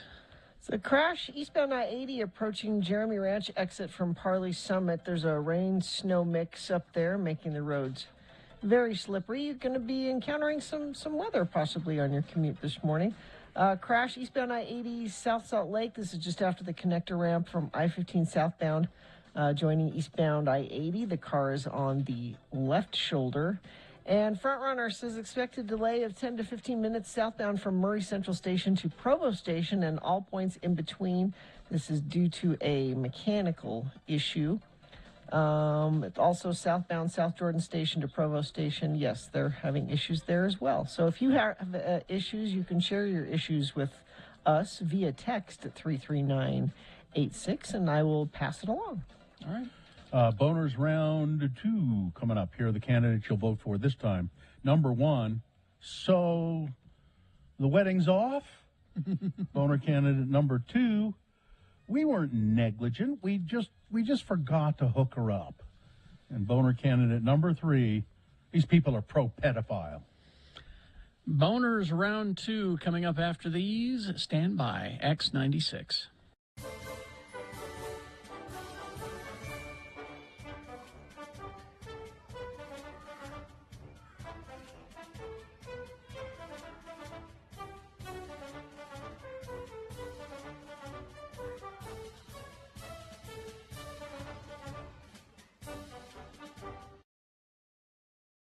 It's the Utah Word of the Day. From what year? Do you have any idea? 1994. Let's see. Here we go. Today, we examine another group of words used by most Utahns called L words, or words that end in ELL. Oh, yeah. And to help you with today's lesson, each time an L word is used in the following dialogue, a bell will sound. Imagine, if you will, our two friends, LeVar and LeGrand, together in LeVar's trailer house. The TV is on. A conversation ensues. Again, these are L words. I love this TV show. Yeah. I am so glad that someone is showing the reruns of McKell's Navy. Me too. You know, I would just love to set sail with McKell myself. Hey, you remember the one when the wacky crew of PT Boat 73 tried to save that beached well? Oh, yeah. They had a hard time because of this big storm. Yeah. Gale force winds and hell stones the size of golf balls. Yeah, yeah. But they saved that well anyway. McKell did not fall. Well, no thanks to Gruber. Yeah, that was quite a tell, though. Hey, listen, give me some of them snacks, would you? I'm hungry. Sure. Uh-oh. What? Trell mix. Yeah. You're not going to like this, LeGrand, but Trell mix makes me thirsty for just one thing. You're not going to be drinking beer in front of me, are you, LeVar? Oh, no. I'm going to have me a glass of L. L is beer? Yeah, but this is pretty mild. It's that Pell L from Squatters. It's so mild I can drink a whole bucket of it. You'd get drunk if you drunk a whole Pell of Pell L. Then you'd get throwed in jail. And I'd have to bail you out. Oh, hey, looky here what I got in the mail. It's a flyer from Deseret Book. It says here that Dan Quell is coming to town to sign copies of his new book. Boy, the liberals sure rode Bush and Quell out of Washington on a rel. Sure did. They fought tooth and nail, but it wasn't enough. Yeah. Hey, I hear that this new book of his really lifts the veil of secrecy about Washington life and what really went on. You know, I'd like to see him. What Deseret Book is he at? Well, the one by that big jewelry store. Big jewelry store. You mean Morgan's Jewelers? Nope. Zell's. There you go. That's back when we had this theory that we would beat you over the head with comedy. You know, the way to get you to laugh was to beat you over the head with comedy. Why didn't we ever learn to edit? I don't know. That's what I want to know. Also, now, you were shouting, this sucks. Mm-hmm. I got to tell you, though, out of all of the Utah Word of the Days, that was the best one. It was one of the, Really? Yeah. That was one of the better ones. In my opinion, I think that was the best one. Whenever someone says, what's the quintessential episode, I say that one. I still like Lard Dorothy. That's a gorgeous orange. I like talking to the manager of the store about the manger scene. Yeah. The creche, you know, the manger scene. The manger. I need to speak to the manger about the manger scene. God. Beat you over the head is right. Even I was getting bored. Sorry, folks. Yeah, that's why we don't do sketches anymore, all right? Anyway.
Okay, 8:20 right now, and it's time for round 2 of your boners. 3 news stories now. These are examples of bad, stupid, funny human behavior.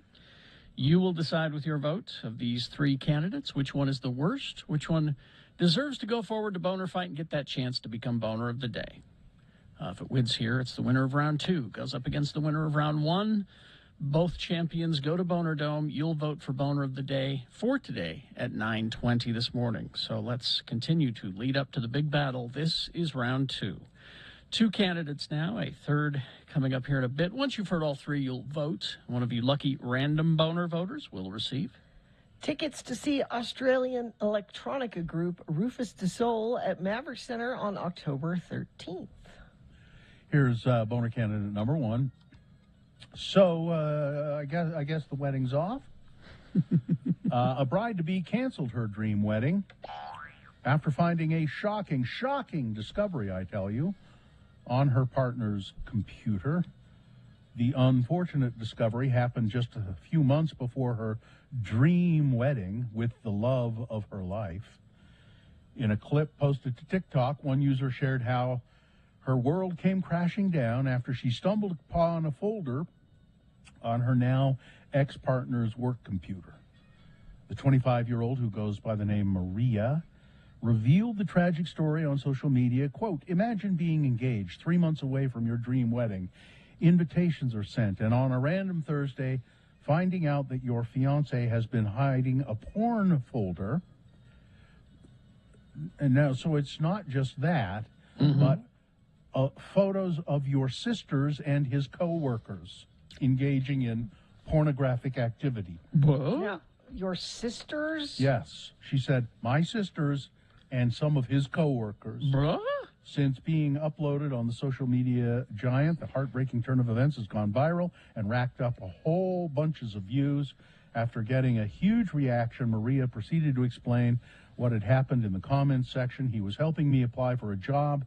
My computer wasn't working. He downloaded my resume to his work computer and then went to his folder files to look where the files were downloaded. And after clicking on a particular photo, boom, up popped a picture of my sister's." Oh, so it wasn't like she was snooping around. She wasn't snooping, no. Ooh, wow. She wasn't snooping. The photos of my sisters and other individuals who it turned out were his coworkers. He would stare at the photos during work, he said, because he was bored. And it was a threat. Needless to say, she has canceled.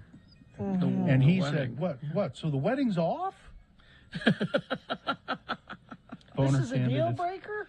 Boner candidate number 1. Well, you think you know somebody. Yeah, I thought you'd be okay with this. Here's boner candidate number 2. And we weren't negligent. We just forgot to hook her up. A patient is suing her anesthesiasts, or anesthesiologists, I guess, after she was left wide awake and suffering prolonged agony during a hernia operation. Oh, this is one of my nightmares. Stacy Gustafson, what, having a hernia? No, like being awake and feeling a surgery and not being, because they give you a paralytic so you don't move, and then they're supposed to put you to sleep, and so you could be paralyzed there and feeling everything. This is horrible. This gets my vote. I don't even Gina, want to hear it this indicates that this happens all the time. But Bill, So, you know my luck. Yeah, that's well, true. If that's it true. happens to one person, it happens to me. Her name is Stacy Gustafson. She was given drugs that temporarily paralyzed her, but barely anything to provide pain relief and nothing to make her lose consciousness until up to 35 minutes after the operation had already begun. The mother of one told Newsweek she'd been left so traumatized that she has made the heartbreaking decision not to have any more children because she dreads ending up in an operating room again. Gustafson compared the situation as akin to a horror film or torture. She was unable to move or scream to stop the surgeon from cutting her open. They should give her Now, millions of dollars. She says she suffers PTSD. Newsweek. Now, here's what the people who did this said about it. That she got a hold of her medical records, which show that staff seemingly recorded their discovery that her propofol IV was not connected during during the procedure. They just forgot to hook it up so that she would get the painkiller. Oh, I'm getting texts and things now from people that boner number 2 is similar to my emergency C-section. This person says, "Wow, boner candidate number 2." Well, we weren't negligent. We just forgot to hook her up. Now, so they issue a paralytic and then the painkiller? Yeah. Maybe that's what happened when I had my procedures, that they put too much paralytic in. And that's why I couldn't walk for a day and a half that afterward. could be. Maybe that was it. Could be. Okay, I'm learning here. Yeah. Coming up in a moment, boner candidate number 3. Yeah, they're pro-pedophile.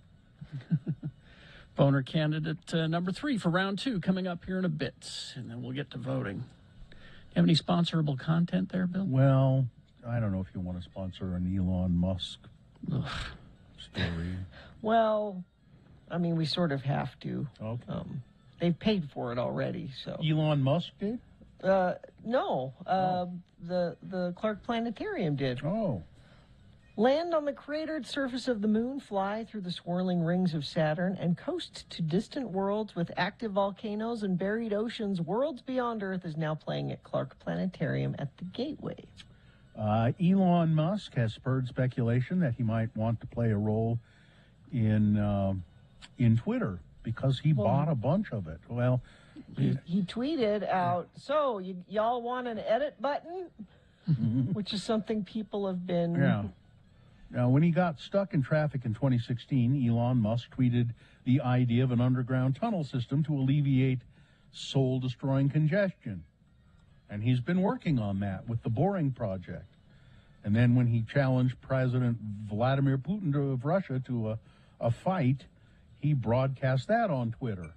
Now he's putting his money where his mouth is, or where he mouths off. On Monday, a regulatory filing with the Securities and Exchange Commission revealed that Mr. Musk, billionaire chief executive of Tesla and SpaceX, and the world's wealthiest person, had bought 9.2% stake in Twitter. The purchase appears to make him the largest shareholder, ahead of 8.8% stake owned by the mutual fund company Vanguard, and it dwarfs the 2.3% stake of Jack Dorsey, who was the guy who's founded Twitter and he's the former chief executive. Yeah. Musk's Twitter investment was worth about $2.89 billion based on the closing price of the company's stock on Friday. And I'll just say this, nothing good will come from this. Like, what bad can happen? He will ruin it. You think? Yep. because he has tweeted months ago about, wouldn't you like a social media platform that doesn't censor you? Oh, no. Yeah, he's going to make Isn't it worse. there a board? Surely there's a board. There is a board. Can't just unilaterally He's the decide largest. these He's things. the largest shareholder. He is the largest shareholder. So that always, I mean, you know how rich people are. Washington, D.C.'s Bliss nightclub has apologized over an appalling spectacle, it says here, in which the body of murdered rapper Gunu was reportedly displayed on stage at his own funeral.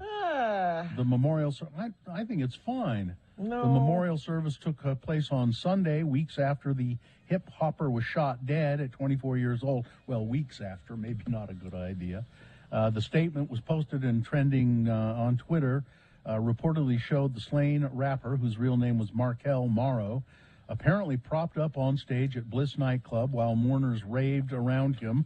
The hip-hopper's corpse was decked out in a hoodie and a blinged-out watch and a crown. A source who attended the public viewing entitled The Last Show said there was a $40 cover charge to enter the venue. If you go to X96, if you go to x96.com/live, you can see sort of a photo of it. So some people said, "Oh, that's not real," but apparently, it was really his body. Mm-hmm. Gross. Optimism over tourism remains high despite Lake Powell's low water level. I don't know why. Yeah. It seems odd, but that's what it says. China has joined the hypersonic flight race. Now we had the Concorde at one time, Yeah. Mm-hmm. which would go from New York to Paris in like 6 hours or something like that. I mean, My husband got to ride on it. but it had problems and it wasn't profitable, and they shut it down after a while. But now they're working on a supersonic flight that could possibly make you be able to go from Shanghai to New York in 2 hours. Can you imagine that? Wow. They're trying to develop that sort of a vehicle. This is fascinating. The Hubble Space Telescope. Astronomers announced on Wednesday the discovery of the farthest and earliest star ever seen. A dot of light that shone, so it's long gone, but its light has just reached us 12.9 billion years ago, or just 900 million years after, they theorize, after the Big Bang that gave birth to the universe. That means the light from that star traveled 12.9 billion light years to reach the Earth. The finding was part of efforts using the Hubble to search for some of the universe's furthest and earliest galaxies. By a lucky coincidence, the astronomers were able to discern a single star system with one of those galaxies. And you know, as the Monty Python song goes, but I mean, this is just one galaxy. Billions of stars, this is just one of them. There are billions of galaxies out there, which is pretty much beyond my comprehension. Well, sure, if you believe that kind of stuff. And then finally this. Some people may like this. I don't know. It seems like you would be in hell. Okay. Red Lobster is launching their Ultimate Endless Shrimp Weekend. The Ultimate Endless. What's wrong with that? Why could It never stops. Can you imagine? It just never stopping. Please, no more shrimp. No, you have to have more shrimp. No, I've had enough shrimp. It's the Ultimate Endless Shrimp Weekend. It's like that Homer in Hell cartoon where they keep feeding him donuts. Yeah. You can, as part of the promotion, you can mix and match endlessly, choosing from a selection of Parrot Isle Jumbo Coconut Shrimp, Walt's Favorite Shrimp, Garlic Shrimp Scampi, and Grilled Shrimp Skewers. And you pay one price, and you just belly up to the shrimp bar. Well, I recommend you go with the grilled shrimp, because if you get the breaded shrimp, it just fills you up. You're not going to get as many shrimp. I like the coconut shrimps. Yeah, but that's a lot of breading. It'll just fill you up. You won't get more shrimp if you just go grilled. You could pick the breading off and eat just a little. I think they would see through such a scheme. Oh, maybe so. 1999, Ultimate Endless Shrimp Weekend. It's a shrimp weekend. It indicates to me that, like, starting Friday afternoon, you could sit there all weekend and eat shrimp. All right, that's it. I'm not leaving. Nope. Sports weather traffic? Sure. Yeah, Kansas wound up with the biggest comeback ever in the NCAA tournament championship game history. They ended up beating North Carolina, and now college basketball is done for the season. In golf, Tiger Woods, we were talking about this earlier, he was in that car accident. Is he going to lose his leg? No, they kept his leg. Not only did they keep it, it looks like he can play golf again. He hasn't... They kept it on his body. Yeah. I mean, they didn't just have it in a case somewhere. Now, he says he's a game-time decision for the 86th Masters, which is scheduled to begin on Thursday. And my son Mohammed and I have started taking golf lessons together with Bill's one friend. Well, you have two friends, I think. I have a He's couple. one of you. I have Brad Wheeler's my friend. That's true. Jeff, who gave us the assignment that we have to watch the Masters. You have to watch the Masters. Yeah. And Jeff is such a nice guy that I had to get mad at him. What? Because he's got me and Mohammed on the driving range, and he goes back and forth between us telling us to do stuff. And, I would hit a ball and it would not go anywhere. And he'd say, good, that was good. And I'd do it again, and I looked at him, I said, Jeff, I don't want you telling me something's good unless it's really good. Don't worry about hurting my feelings. I want you to be honest with me and only compliment me when I do something right. Don't be encouraging when I'm sucking. Gina, I want you to be honest with If he did that, we wouldn't have been friends. True. And I think it's hard for him, but he switched. He's like, okay. He's like, yeah, no, that wasn't any good. I'm like, this is what I need to hear. Tell me. Then I know when you say I do something right, that I'm actually doing it right. All right. The Jazz are home tonight. This is the one. It all turns around This tonight is it? at 7 o'clock. This is where it happens? That when Things we're are going to start going our way now? When we're in the playoffs, we're going to look back at this game and go, that's the point where they turned it around. And I remember it was on the game of April 5th of 2022 that it turned around. No, I'm not. No? I don't. Carrie? I don't know enough about sports to weigh in. I'm sorry. Let's see, weather and traffic. So strong winds are going to continue over portions of the state today before weakening later this evening. Winds will be strongest over the high terrain east of I-15, as well as southwest Wyoming and the Uinta Basin. Could see some gusts in excess of 60 miles an hour. Now, probably down here in the valleys, that won't be nearly that much, but there's a chance it could be a windy day. Now, that'll all be clearing out by this afternoon. And will be partly cloudy skies and still pretty cold, though. Only going to get up to 49 for a high. Katie, somebody texted in that there's an accident West Temple and 4th South, which is right out your window there that you were seeing. UDOT's not reporting it, but a friend of the program has. So we like it when you help us out with traffic.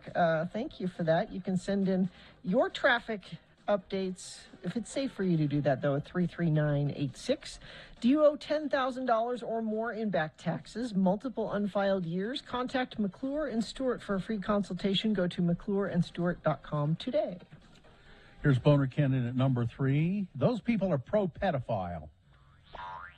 Representative Marjorie Taylor Greene has faced now fierce backlash on Monday for a vile attack on 3 fellow Republicans. Greene used her congressional account to tweet the baseless accusation that Republican Senators Lisa Murkowski, Susan Collins, and Mitt Romney are pro-pedophile because they said that they will vote to confirm Ketanji Brown Jackson to the Supreme Court. During Jackson's Senate confirmation hearings, Republican lawmakers falsely accused Judge Brown of being lenient when it came to cases involving child porn. Marjorie Taylor Greene's personal profile was taken off Twitter in January for repeated violations of the service's coronavirus misinformation policies. Critics claim to have reported her latest outrage post to the platform. She's still there for the time being, but to claim that they are pro-pedophile is outrageous. But Boner she is one of the current faces of the Republican Party. That's boner candidate number 3. Yeah. All right, let's review the first two and vote. Boner candidate number 1. What? So the wedding's off? A woman finding a porn folder on her fiance's computer that had photos of her sisters and office mates that she knew and he knew doing vile things. She's canceling the wedding. Boner candidate number 2. We weren't negligent. We just forgot to hook her up. It's a woman who woke up during surgery but couldn't move, went through this whole procedure with no anesthetic. And boner candidate number 3, these people are pro-pedophile. Okay, here we go. You've got to decide of these 3 candidates, which one is the worst, which one deserves to go forward to boner fight and possibly become boner of the day. Winning here does not make it boner of the day. It secures it a spot in Boner Dome. That's the finals. Or we'll take the winner of last round, round 1, the winner of this round, round 2, put them together, and you'll decide which of those 2 is boner of the day for today. That'll happen at 9:20. All right? Right now, this is round 2. Send one of these 3 forward. 1, 2, or 3. Remember your candidate number, the one that you think should win. Put that single digit in the message of a text. Text it to 33986.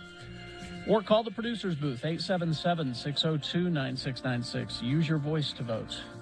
Or go online, x96.com. Look for the box that says Boner Voting April 5, 2022, and vote there. You have until the end of these messages, so let's go. This is round 2. Win one.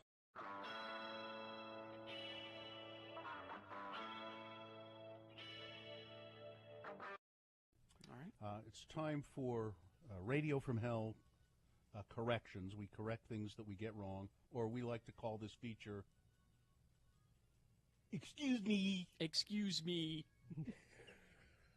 If you go to x96.com/live, you can see Comic Book Guy saying, excuse me, but I don't think that's the case. I'm here to make the proper corrections. All right. God forbid you go throughout life not knowing the right. Correction number 1 I have. Earlier in the show, we were talking about traveling in Switzerland and Austria, and Carrie was talking about Lake Luzerne in Switzerland and how lovely that was. And I said, remember when we went to Austria and we were having fondue, and I think I may have said that Austria is the home of fondue. Excuse me, my ears are hurting. Switzerland is home to fondue, not Austria. They're right next door to each other. If you had fondue in Innsbruck, it's no wonder it didn't go well. Austria is meat and potatoes, not fondue. Excuse me. So thank you for the correction. Switzerland, home of fondue. Okay. Well, we have another correction. Yes. Country correction. Ooh. This is another excuse me for Bill. A few moments ago, we were talking about President Trump flying to Scotland. Yeah. And Bill said, well, Scotland isn't part of the UK anymore because of Brexit. It most certainly is still a part of the UK. The UK now consists of England, Scotland, Northern Ireland, and Wales. That's the UK now, post-Brexit. But it's still part of the EU, right? No. Scotland? I'm not going to say. Scotland's not a part of the EU? I think it is, I don't isn't know. it? And that was part of the deal, was that they had the border in Scotland, and there was part of the contention? That's what I thought, too. Well, you were saying Scotland is not part of... Well, now we have to do... Listen, if this was about the Silver Surfer's real name, I could weigh in. The people of Scotland voted decisively to remain with the European Union in 2016. The Scottish government was the first administration in the UK to set out a substantive policy response to Brexit in 2016. They have said, we are a part of the European Union. All right. So it's they're not? Ireland is part of the EU, not Scotland. Scotland is talking about leaving the UK, as they always have. Well, they voted to stay with the European Union in 2016. So on December 24, 2020, UK government and the EU announced agreement on core elements of the future. Scottish government has conducted initial analysis agreements, their implications for Scotland. The assessment confirms the Scottish government's long-standing view that Scotland will be worse off outside of the European Union, so they are going to remain with the European Union, which means essentially they're not part of the UK, right? Scottish ministers have consistently highlighted that the UK government failed to engage meaningful with the Scottish government on Brexit. The Scottish government... EU countries are Austria, Belgium, Bulgaria, Croatia, Cyprus, Czech Republic, Denmark, Estonia, Finland, France, Germany, Greece, Hungary, Ireland, Italy, Latvia, Lithuania, Luxembourg, Malta, the Netherlands, Poland, Portugal, Romania, Slovakia, Slovenia, Spain, and Sweden, not Scotland. Scotland is still part of the UK. All right. It's confusing. And the Silver Surfer's real name is Norin Rad. Excuse me. All right. Was there some question? Listen, I don't know from Ireland or Scotland. I don't know. All right. But I can help you with this. All right.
$847. Let's award round 2 of your boners. And that's brought to you in part by some air fryer asparagus. And as a business owner, have you ever felt self-conscious about the size of your brand? Huge Brands is your local one-stop shop for screen printing, embroidery, and custom merchandise. Get huge. Visit hugebrands.com. Boner candidate number 1. So the wedding's off. Yeah, if I find on your computer, if I find pornography with my sisters in it, yes. Boner candidate number 2. We weren't negligent. We just didn't hook her up. A woman who she had the paralytic drug, and so she couldn't say anything. But she was not hooked up to the propofol when the doctors were operating on her, and she could feel every bit of it. And boner candidate number 3. These people are pro-pedophile. Marjorie Taylor Greene condemning. Or being condemned for tweeting that Mitt Romney, Lisa Murkowski, and Susan Collins, they're pro-pedophile because they're going to vote for Ketanji Brown Jackson. Mm-hmm. So let's see, Keenan rather, won some tickets to the show, and it was number 3. Good. Marjorie Taylor Greene. There we go. That is your winner of round 2. Now goes forward to Boner Fight. Might be Boner of the Day. Depends on how well it does going up against the winner of round 1's voting. We'll find out when you vote for Boner of the Day at 9:20 this morning. Okay. Is this a sponsored feature, Gina? Yes, it's the $60,000 giveaway. You have 2 chances a day to win $1,000. Listen for the contest keyword. We already did one at 7 a.m. The next one's at 10 a.m., then 1 p.m. and 4 p.m. Then enter the keyword at x96.com. Don't text it. Enter it at x96.com for a shot to win $1,000 in this nationwide contest. The more you listen, the better chances you have to win.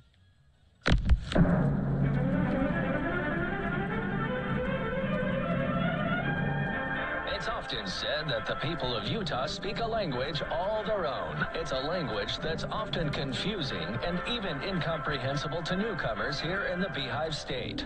So, Radio from Hell presents a handy guide to help everyone understand how the natives speak. It's the Utah word of the day. And today's word is... Zadal. Z-A-T-A-U-L. Zadal. The world's not the same as it used to be. After a contagious and mysterious new outbreak around the globe, families find their afflicted loved ones turning into something else. LeVar and LeGrand find themselves in a precarious situation. Living on skewered rat and Mountain Dew in a boarded-up mechanic shop, the 2 Utahns struggle to come to terms with the narrow escape they just endured with a large group of afflicted. Here they are, back again, LeVar and LeGrand, to present today's word, and today's word is Zadal. Gentlemen. I'll never get used to the look in their eyes. After they turn, you see more beast than man. Yeah, but they're still people, LeVar. I can't hurt them. I won't hurt them, even if they want to claw and gnash at my skin. But I won't hurt them because they're people. It's thinking like that which will get us both killed, you damn fool. Well, society, it just went to hell so damn quick. I know, LeGrand. I was there for all of it. Well, we've got to stick together. We're living in the end times. It's every man, woman, and whatever the hell those things out there are for themselves.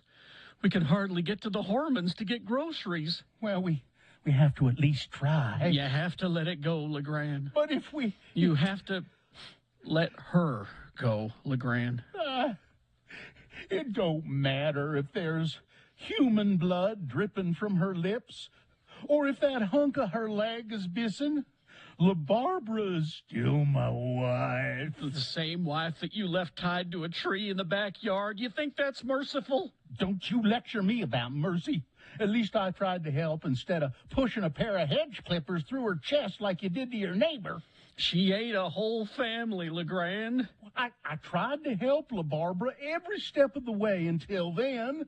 We sewed up the bite area, disinfected the skin. Is that all? Yeah, that's about all I tried to do for her. But is that all you did? Yeah, that's all I did. But is that all? What do you mean, is that all? Did you use Zadal, the experimental drug that apparently keeps you normal for a little while longer after being bit? It keeps you fresh. No, Zadal. That's only for people, like the president, so he can keep running America. Well, there's something I need to tell you, LeGrand. It's about LaBarbara. She's gone, LeGrand. I couldn't stand knowing she was going to turn into a roast virus out there in the sun. Well, it seems I'll be meeting her soon enough anyways, then. Wait, what's that on your arm? Were you bit, LeGrand? Yep, I was bit right here on my arm. Oh, it looks pretty bad. Let's put a Band-Aid on it. Is that all? No, I don't think that drug's going to help. Join us again some other time as we examine how the Utah natives speak with the Utah word of the day. I'm a little concerned there. Why is that? Matter? Because LeGrand didn't volunteer the information that he was bitten. he waited for somebody to see it, and then he copped. Oh, to he it. was hiding it. He was Well, trying to hide it. I'm not saying that. I don't. I just if you're bitten, you should tell people. Yeah, but it was just a sketch. I mean, That's all it takes. They weren't That's all it really. takes. I'm just trying to gain. I'm just as an actor trying to gain insight into the character development. Well, then what you should understand about Legrand is that he's a two-timing son of a bitch. Well, and see now, would lie to you in a heartbeat, and that's what I'm getting, and that's what I have to take with my character LeVar and incorporate that knowledge, those emotions into that, so that I can properly see. Bill, I don't know if you know this, but part of acting, a good part of acting is reacting. Is that what you're going to explain to me now? It's reacting. You see, I didn't know that. Yeah, I don't know if you knew that.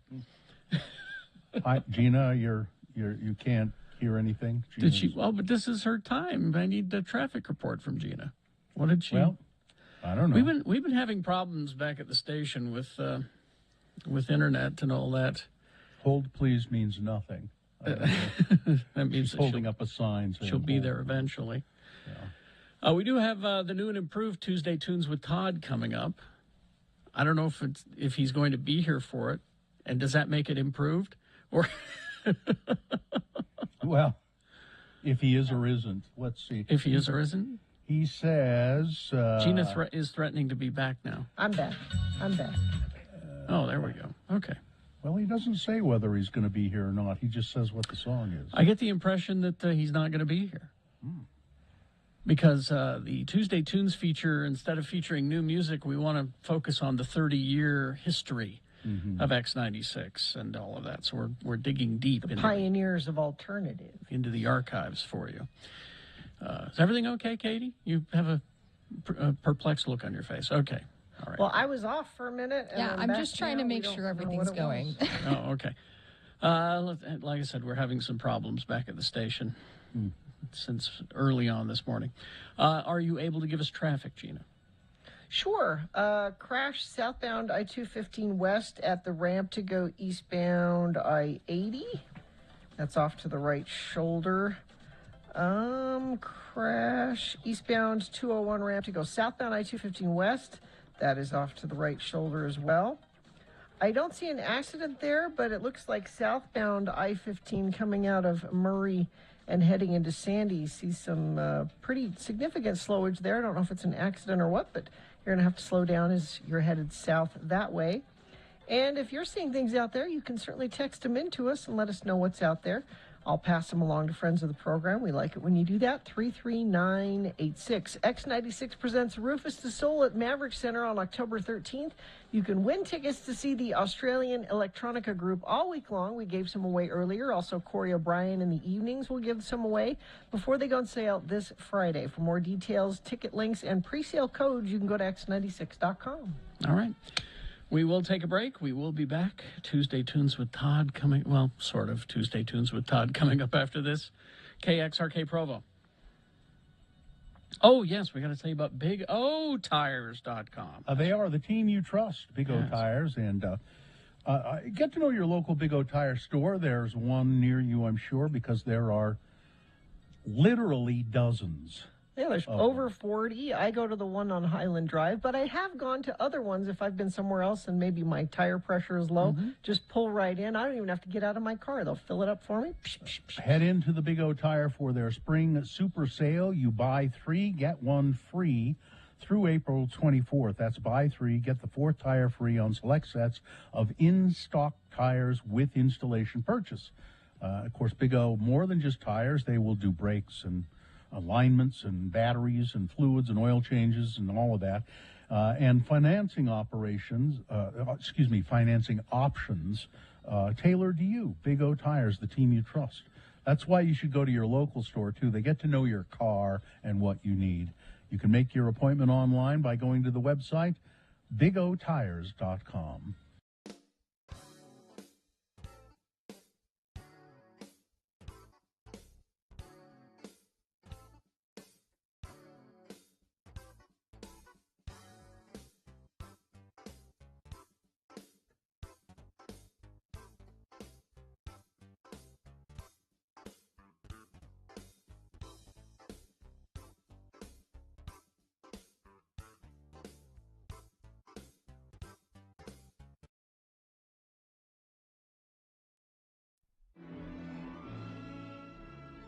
now it's time for another edition of Ned Hastings, Smoking Psychotherapist. Brought to you by Iger Brothers Chain Link. Whatever your chain link need, be it fences, neck ornaments, or medieval armor, call Iger Brothers. We've been linking you up with the finest chain link products for over 30 years. And now Ned Hastings, Smoking Psychotherapist. Ladies and gentlemen, order. Order, please. It's time to get this committee meeting underway.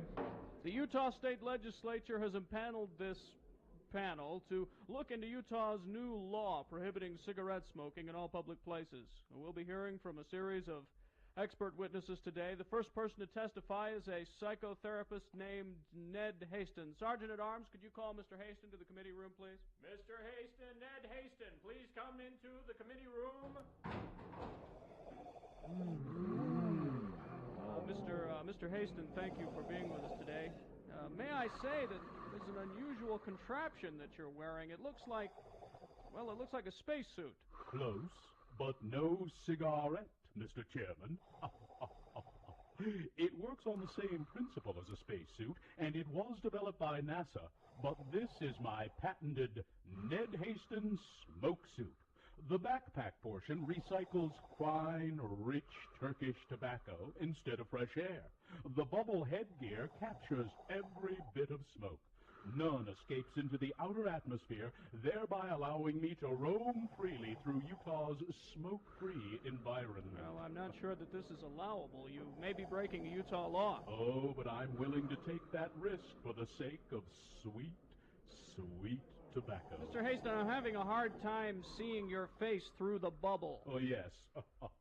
I'm still working on a system to clear the tar and nicotine resins from the inner surface. I have a devil of a time behind the wheel of my sporty car. Oh, yes. Mr. Hastings, you've been called before this panel as an expert witness. You are a psychotherapist, are you not? I am. And what is your expert view of the new Utah Clean Air Act? I feel that it is an abomination before God and man.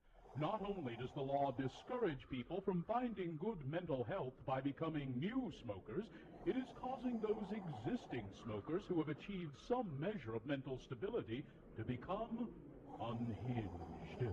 If this law stays in effect, I am anticipating a rash of crimes the like of which you little people have never... My God, his suit's sprung a leak! Filthy tobacco smoke is leaking into the hollow chamber. Evacuate this building immediately! Oh, no.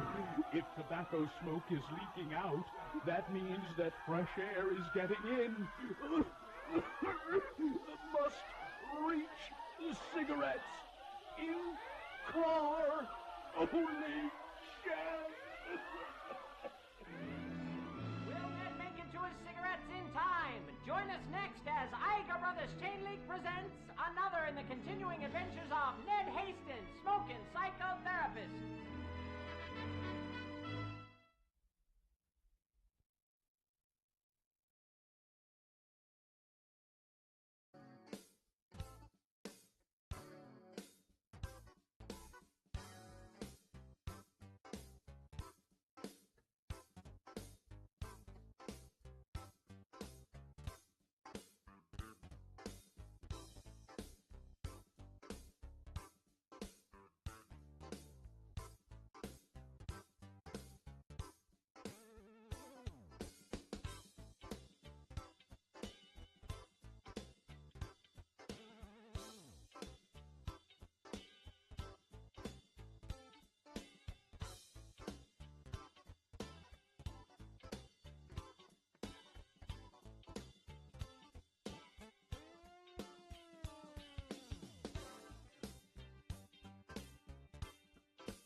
I've neglected my fatherly duties all day today. I try to help with the homework. Now, my lovely wife here does it most of the time. I try to do 2 days a week. Thursday's your day. And Thursday's usually my And day. here you are at work. And here it is Thursday. Now, part of what we have to do for reading, for homework, is read for 20 minutes. So you guys all ready for 20 minutes of, Charlie and the Chocolate Factory? We could do 5 minutes. How about that?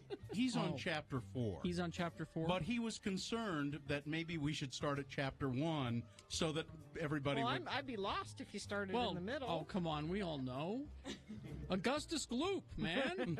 We all know. Now, we haven't gotten to Augustus Gloop yet. Oh, where have you gotten So what are to? we going to do? We going to start with chapter 1? Well, we'll start with chapter 4. Start with chapter 4. Don't worry about us. We'll catch up. We'll catch up. If So- we have any questions, we'll stop Dad. And you Okay. know. All right. Gina might need a little bit of explanation. Yeah, I I'd could probably do that. Right? I've never read it. Gina's kind of slow. Yeah. Okay. All right. So go ahead, little Bill. It's so hard to call him that because that's Why? really- That's his name. Yeah. Go ahead. Start. You can start right now. Go ahead. Okay. The next evening, Grandpa Joe went on with his story. You see, Charlie, he said, not so very long ago, there used to be thousands of people working in Mr. Willy Wonka's factory. Mhm. And one day, all of a sudden, Mr. Wonka had to ask every single one of them to leave, to go home and to never come back. Wow. But why? Asked Charlie. Because of spies. Because of outsourcing. Spies. Oh. Spies. Spies? Yes, all the other chocolate makers, you see, had been grown jealous of the wonderful candies that Mr. Wonka was making. Mhm. They started sending spies in to steal the secret recipe. Bastards. You editorialize? Swearing! Oh, God. No swearing, Dad. I'm sorry. I apologize. People want to hear you read, I think. What? They want to hear you read. Yeah, I was going to say, Bill, when Festus and I read, he reads a little, and then I read a little. yeah. And... All right. You want me to read a little bit of this? Go ahead, read a little bit, sure. Then something astonishing happened. One day, early in the morning, thin columns of white smoke were seen to be coming out of the tops of the tall chimneys of the factory. People in the town stopped and stared. What's going on? They cried. Someone's lit the furnaces. Mr. Wonka must be opening up again. They ran to the gates, expecting to see them open wide. It was a request, sweetheart. I'm sorry. People wanted to hear Bill read. I don't know. Oh, it's homework. Oh, it's all homework. right. We well, better okay. get back yeah, to we that. better Okay, get to it. all right. Get back to reading. All right. Get back to the sweatshop. Get sewing those shoes. We'll get back to reading. What? Carrie needs some new Nikes. You kids get to work.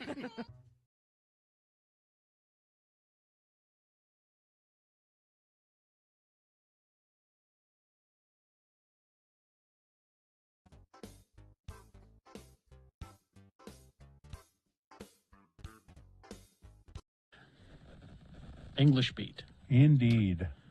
Save it for later. Apparently, they are coming to town. Oh, good. Now, Ranking Roger passed away a few years ago, but Dave Wakeling is still touring. Mm-hmm. He's the and- he's the vocal on that song. And it's our 30th birthday. We keep telling you about that. We keep highlighting these pioneers of alternative music, and a big mess of them is coming.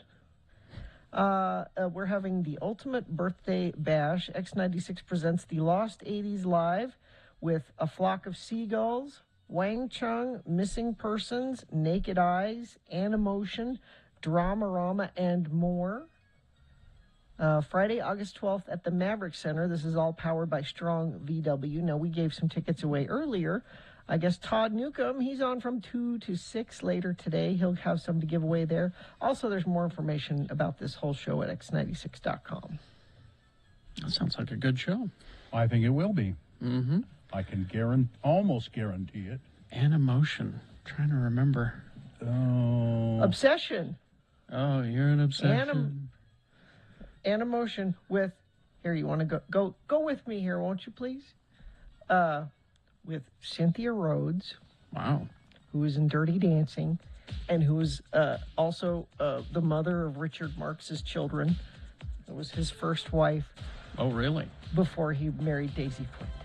Oh. Now that I did not know. You know I know too way much too about much. that. Well, it's through the Dirty Dancing hole that you Oh, go down the please. Emotion hole. The dirty dancing. I don't want to go there. She's the dancer that needs the abortion that baby gets money from her dad. Oh. And then it's a bad abortion, and then she has to go get her dad and say, Daddy, remember that money you gave me? And I told you it was to help somebody? Well, it was to pay for a back alley abortion, and now she needs your help because Daddy was a doctor. It's a whole thing. That movie is not just about dancing. No, that's true. It's not. It's about Apparently. dirt. Yeah. It's also about dirt. It's right there in the title, Dirty Dancing. Yet another movie that you like that I've never seen. You've never seen Dirty? I've seen bits enough of it to know that I don't want to see it. I saw it once, and then I watched the Netflix, they have that docuseries, The Movies That Made Us, and they did a deep dive into Dirty Dancing. I didn't think I'd be interested in it. You were? It was an interesting little bit of filmmaking history. Why? And how that thing, got made the way that it got made. I have a list here of 12 things you didn't know about Dirty Dancing. 12? 12 things. I guarantee you I will not know any of them. I won't know any of them. All 12. Well, let's see. Maybe. Let's see. Quickly. All right. What do you? Quickly, yeah. Or we could do this later. I don't know. It's, Patrick Swayze and Jennifer Grey were not the first choices. That is for true. The lead. Do you know who it was? Bill, you'll be interested in I this. can't remember. It seems to me that it was Jerry Lewis and Estelle Getty. Val Kilmer was offered the role first. He said no. And Sarah Jessica Parker. Mm-hmm. Billy Zane was also offered. That was in the documentary. If it had Billy been Zane. Billy Zane and Val Kilmer, that would have been a movie. Yeah. But it said they booted him when he had zero chemistry with Jennifer Grey. Isn't that interesting? No. You know who the first person cast in the whole movie was? The woman I was just talking about, Cynthia Rhodes. The abortion was girl. Okay. Yeah. She was the very... I'm sorry we asked. What? Your favorite scenes weren't staged. The scene where she's got her hand up and Johnny's like running his hand down the side and it's supposed to be kind of sexy, but she's ticklish. What are you talking about? That's all Swayze, man. That's all Swayze. Yeah. Jeez. He flew his own plane, you know. Mm-hmm. Swayze? Yeah. I know that about him. And he was married to a much older woman. The original title of the film, not Dirty Dancing. Uh-huh. It was Dirty Dancing. It was called I Was a Teenage Mamba Queen. That's not it. That's not a terrible title. Yeah. It almost had a different ending. Okay. What? All right. Okay. You better skip this one because you wouldn't want to spoil it for me. Yeah. In case I ever watch it. Because you'll go, I wish they would have went with the original ending is what he'll say. Okay, all right. So skip that one. We're done. I won't punish you with Dirty Dancing anymore. Punished by the dancing. Punished me with the Pharrell song earlier, now this. It was kind of an interesting episode of that show. And I try to bring you helpful things like disinfecting your lamp. Which, you know? Oh, I got a text about that one, by the way. Yeah. Oh. If you look at who commissioned the study, it was Big Lamp. It was Big Lamp? Big Lamp wants you because they're not selling enough lamps. I see. So they want you to throw out your dirty old lamp. People aren't and buying get you enough a new lamps. lamp. I'm going to look into that. I'm suspicious of that. It's Big Lamp. Who would Big Lamp be? Oh, it's some furniture corp. Oh, it was. No, it said it in there. It was the complete bedroom company. They want you to throw out your dirty old lamp and buy a new lamp. That's what they want you to do. The person who texted me this said, "Hey, listen, I was suspicious of that bed bug thing that was funded by Big Pesticide." Big bug. Yeah.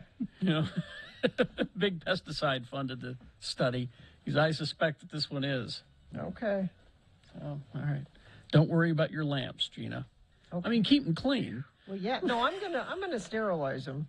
Okay. That's immediately when the show is over. That's what I'm doing. All right. We'll take a break. We'll be back. Boner Fight is next. X96. Need to.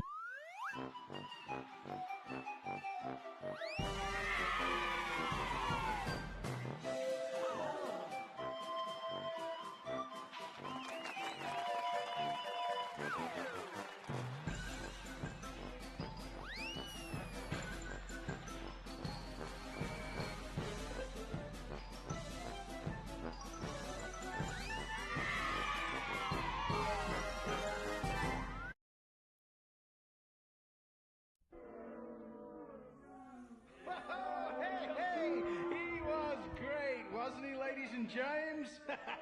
Pegleg Johnson, the one-legged stand-up comic. We're going to have him back real soon. Now, don't go away, folks, because in just a few minutes, you're going to be laughing your butts off with our headliner, Gallagher! Gallagher! You know, the guy with the watermelons? Yeah, well, anyway, it's time for a special treat here at Bananas, the best comedy club in a shopping mall in downtown Sheboygan. Please welcome the comedy stylings of Little Tommy Little, the 3-year-old stand-up comic! Thank you, folks. It's great to be here. Now, stop me if you've heard this one. Why did the little moron saw his toilet in half? Get off the stage! I'm sorry. Uh-oh. Uh-oh, mister. What? Mister, is that a bug in your drink? Where? Made you look, made you stare, made you lose your underwear, stupid head booger face.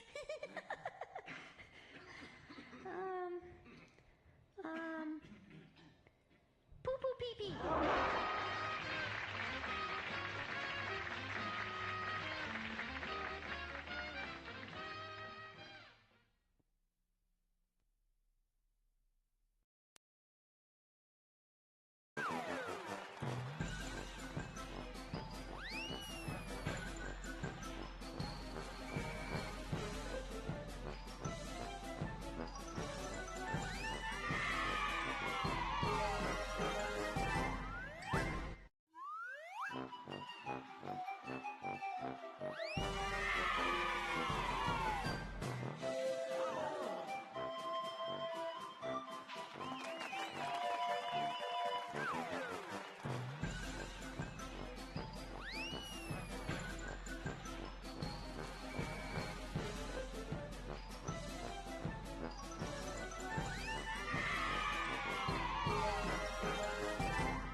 It's 9:18 right now, and it is snowing up here on Mount Doom. Yeah, it's snowing a little bit here as well. Yep. Wipers. It's snowing here too. Oh, it is? Oh, okay. I just did a little search, Gina, short search, to try and research this big lamp theory, and I went to the website of the place that did the study and said you should just, and they don't sell lamps. Really? No. What do they do? Well, they sell bedroom furniture, but they don't sell lamps. You sell bedroom furniture, but no lamps? Not that I can see. No That's lamps. a staple of the bedroom furniture. Yeah. How do you That's have not- bedroom that's an furniture without a accessory. lamp? That's No. an accessory. Bedside table, lamp. It's just it hands As far in as hand. I can tell, they do not sell. I think you should look closer. I've got done a my deep dive, so. I've got my alcohol spray bottle here. Yeah. Ready to go for when Well, we're I mean, off the air. That was a list, but I've got a list here that I'm calling BS on. What's that? Well, I'll tell you about it coming up because we do have Boner Fight on the way here. All right. And I'm sure some sponsorable content before that. Well, right? yeah, I think I was just telling you about the lamps, online bedrooms, and I'm pretty sure they don't sell lamps. Well, more on that and more on other things brought to you by demand for nurses higher than ever. Nightingale College blends online classes with on-ground supervised field experience. Enroll now for upcoming summer semester. Go to nightingale.edu. But I can tell you that the Grammys, the ratings for the Grammys, they were just a little tiny bit better than last year, which ain't good. Variety writes that the viewership saw a 1.4% increase in the audience from last year's event, which was a record low. The Grammys were hosted, of course, by Trevor Noah and held at the MGM Grand Garden Arena in Las Vegas. According to time zone adjusted fast national data from Nielsen, they brought in 8.93 million total viewers across multiple platforms. By contrast, last year's show brought in 8.8 million, so just a tiny bit more. The ratings are down more than 50% from their highest point, whenever that was. So Carrie's idea, why do they broadcast them at all, is probably correct. I'm telling you, put them on a streaming platform and send people who want to see it there. You know? Dylan Passage is speaking truth about his ongoing divorce from the Tiger King, Joe Exotic. On Monday, his attorneys, Chris Kirker and Holly Davis, released a statement of disputed claims that were made by Joe in last week's divorce filing. According to documents previously obtained by People, Joe's lawyer claimed that while the couple did break up last year, Dylan allegedly failed to serve his husband and did not follow through with obtaining a divorce through the legal system. He also tried to take all of the lamps from their bedroom. Well, it's not like you can't find him to serve him. You know where he is. He can't hide. Well, and and I remember him from seeing the show. He's a lazy lump, so that's why he didn't get served, I'm sure. They're apparently going to do a remake of The Crow with Bill Skarsgård in the lead He's blonde. I'm out. That's all it took. Crow isn't blonde? This is all wrong. Neither are a lot of blondes, you know. Jesus. God help me. I don't know how I ever get through a morning with this. I just don't know. The Crow's beautiful, dark, poetic, and sometimes disturbing story, a story of love, loss, grief, and revenge. It's a great honor to do this, says the Rupert Sanders, who's going to be the director, apparently. Gina can't hear now again, Yeah, and we're I think having it's because of making statements like he's blonde. The internet back at the station is a little. Yeah, it's been bumping off and on, a little hinky. I wish Gina could hear me, because accompanying this story about the Crow is a picture of Bill Skarsgård, not blonde.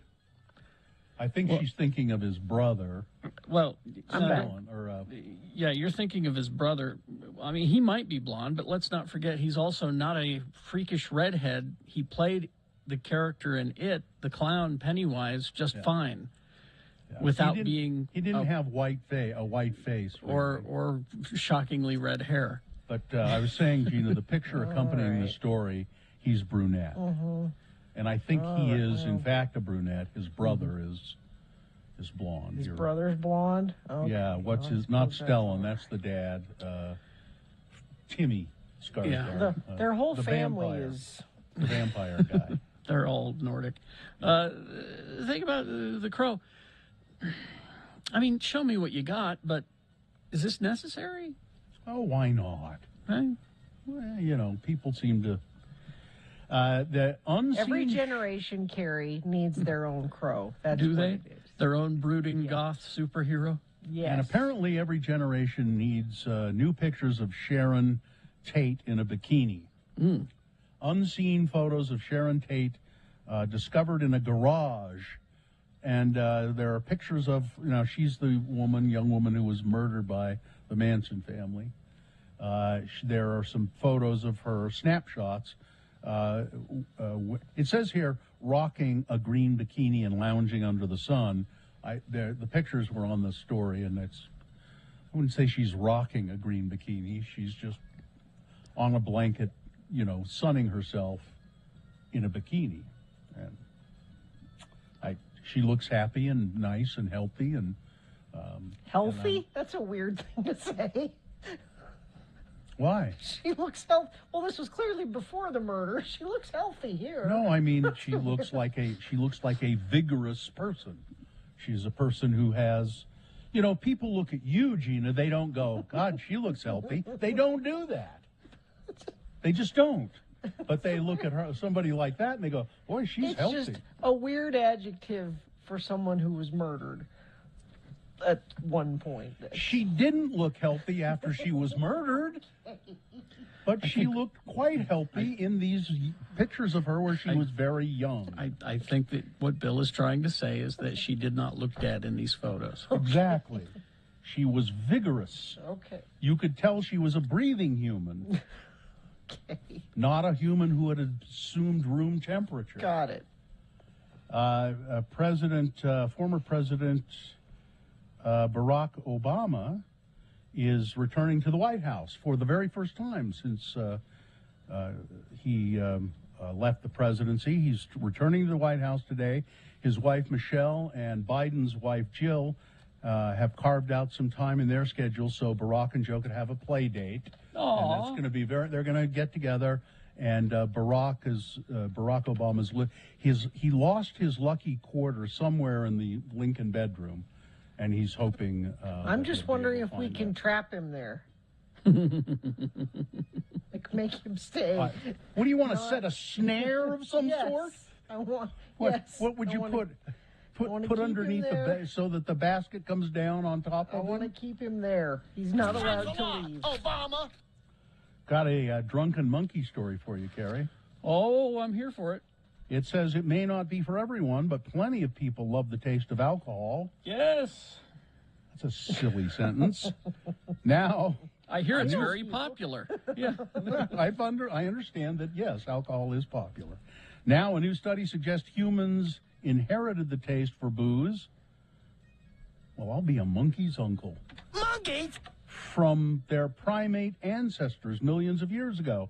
Originally coined the drunken monkey hypothesis by UC Berkeley biologist Robert Dudley, the original theory suggests that monkeys discovered that the smell of alcohol would lead them to ripe and fermenting and nutritious fruit. Monkeys? And there are stories of monkeys getting kind of plastered on fermented fruit in the jungle. And so that's my excuse.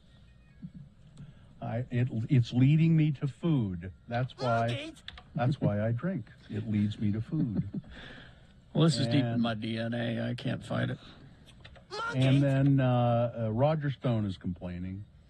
Oh, I don't understand that. He's complaining, now he's a longtime ally of President Trump, of course. He complained about censored content on Trump's own Truth Social app. Is that still a thing? Yeah. For a being few more days. Not much, but after being slapped with a content warning label following one of his posts. According to screenshots, Stone posted a photo of a Trump campaign button along with a short caption on the threat of radical Islam. So he did a post about radical Islam, and then a picture of a Trump campaign button. I don't know why exactly.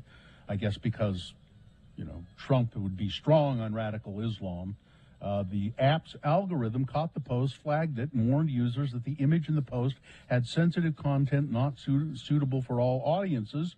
The app is rated for users 17 plus on Apple's App Store. Well, Roger Stone got angry about that. That he complained about censorship from the Trump-promoted app. Why would this be censored content, he said, on Truth Social? Isn't that ironic?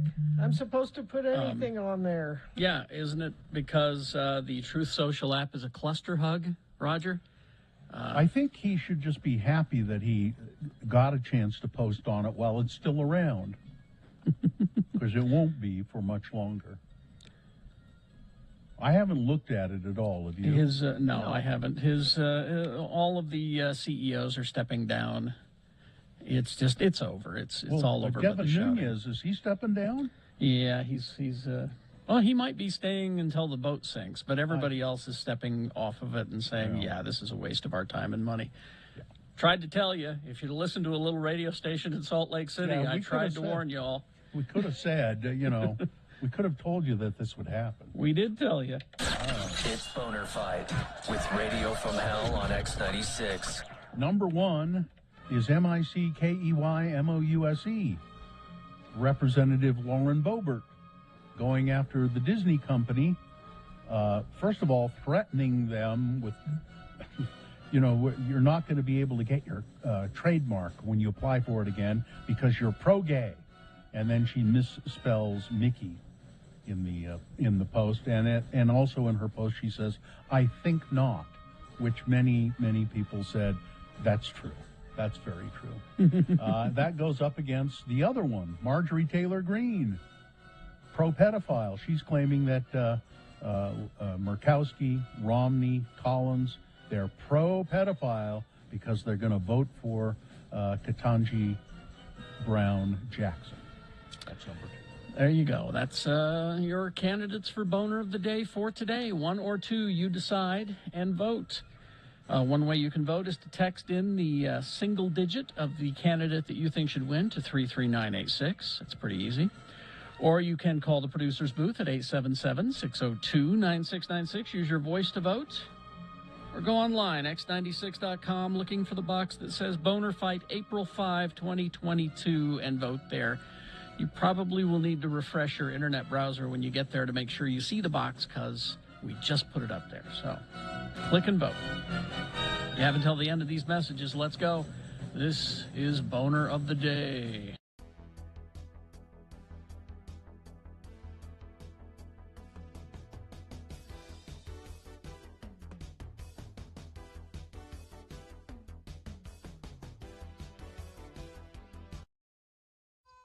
I call this poem, I Hate X96. I can ride the wildest bronco in the wild and woolly west. I can take him, I can break him, let him do his level best. I can handle any cattle, ever wore a coat of hair. Hell, I've even had to tussle with a mean old grizzly bear. But there's one thing I can't handle, it nearly makes me sick. I gotta listen to that god-awful music just to hear my poems on X96. It's nice of Carrie and Bill to play my poems on the radio, but God, that music they put on about makes my lunch chunks blow. Who are these violent femmes? Their songs just make me sick. And then there's that Morrissey, a whining limey prick. When that 9-inch nails feller sings closer, it makes me feel mighty mean. And them two cute boys from Eraser are the biggest sissies I've ever seen. Give me country music from Bocephus, from Merle, and from Willie. I don't want no caterwauling from The Cure, or bands with names that are downright silly, like Hoodoo Gurus, Gene Loves Jezebel, Weezer, and Ween, and MC 900 Foot Jesus. Jesus, what the hell does that mean? I wish I could do my cowboy poems on a station with good old boys what plays country tunes, instead of that X96 with its long-haired, earring-wearing, sissified, sushi-eating, devil-worshipping goons. There is one good thing about X96. Heed my words if you wanna. At least them immoral bastards don't play them skank hooer songs by Madonna. I'm Conway Skinner.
All right, 9:36. Time to award boner of the day. And I think you could safely say that both of them were winners. Oh, yes. Because they're sort of the same. Mm-hmm. Bobert and Marjorie Taylor Greene.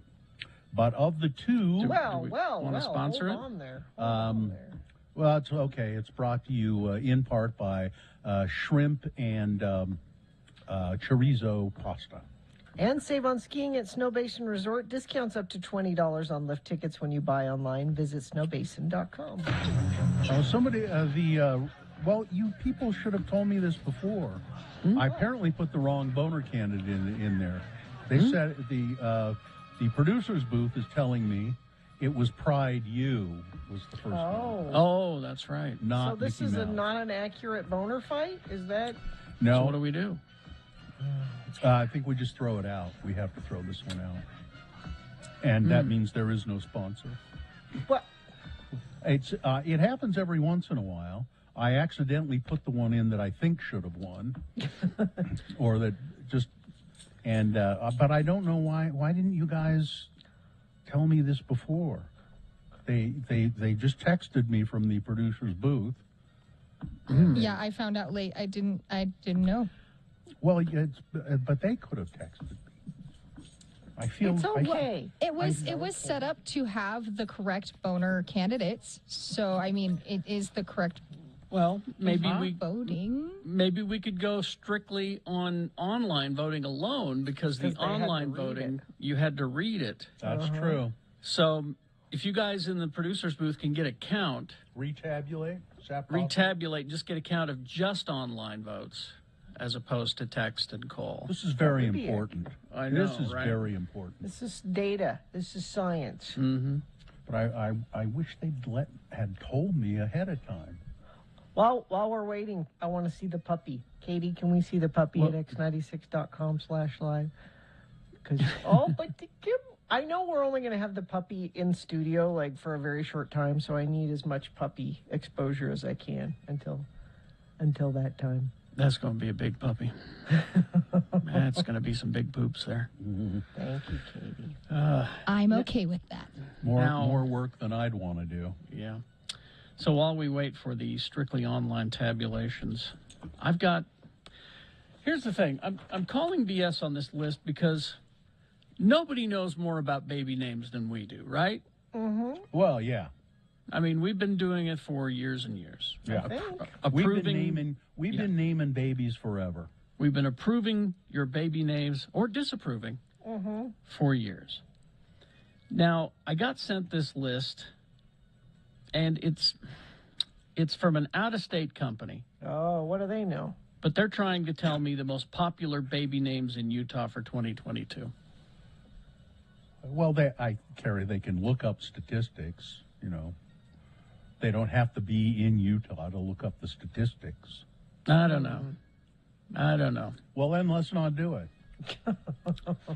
If you're suspicious, let's not do it. I'm only suspicious because they're from out of state. And as we all know, usually people who come in from out of state and try to tell you how things are in Utah are usually wrong. Foreigners.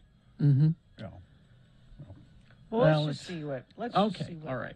I've got, it says here the 10 most popular names for boys and the 10 most popular names for girls. Okay.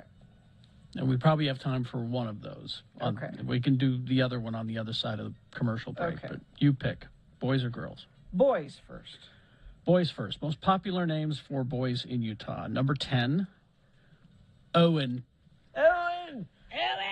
You would have said no if you asked because Exactly. Because of what we're doing there. Now, number 9, I kind of believe, because people have heard the name of my child and have said, that's a good name for my child as well. Hudson is number 9. Mm-hmm. Well, Hudson Hawk was a very popular movie in Utah. You hear that, buddy? That's you. Aww. There you go. All right. Number 8, Theodore. Teddy. Ted or Teddy? Yeah. Theodore? Could be. Number 7, Noah. What? I'm sorry. You know, Gina, I know where you're going. I know what it was too, but no one else did. And this is it's why your that famous Bill Cosby impression. And this is Gina's famous Bill Cosby impression, which is what? And this is why that gentleman we're meeting with later will say, that's why you're losing your P2s. Mm-hmm. That's exactly what he'll say. Number 6, Lincoln. Lincoln? Yeah. All right. Number Yeah. 5, Henry. Yeah, there's a lot of Henrys. Number 4, I mean, yeah, you would know. Your kids' friends. Yeah, there's a lot of, I know Muhammad has 2 different friends that are named Henry. Really? And And my a kids cousin are like named Henry. and my kids are like me, they don't have any friends. Yeah. Number 4, Jack. Lots of Jacks. Number 3, Liam. Mm-hmm. Are there lots of Liams? Yeah. Number 2, William. William. They're not Billy anymore, though, Bill. They're Are they Will. really? They're Wills. They're not Bills. Yeah. And number 1, Oliver. Oliver. Now, 5 of the top 10 boys' names are also in the national top 10 list. The 5 names unique to Utah are Jack, Lincoln, Theodore, Hudson, and Owen. So there weren't any Ephraims and Hirams and See? you know. That's why I'm suspicious of this list. No Hirams. There were no Nephis. No. There. Parley. There's no Parley. No Parley.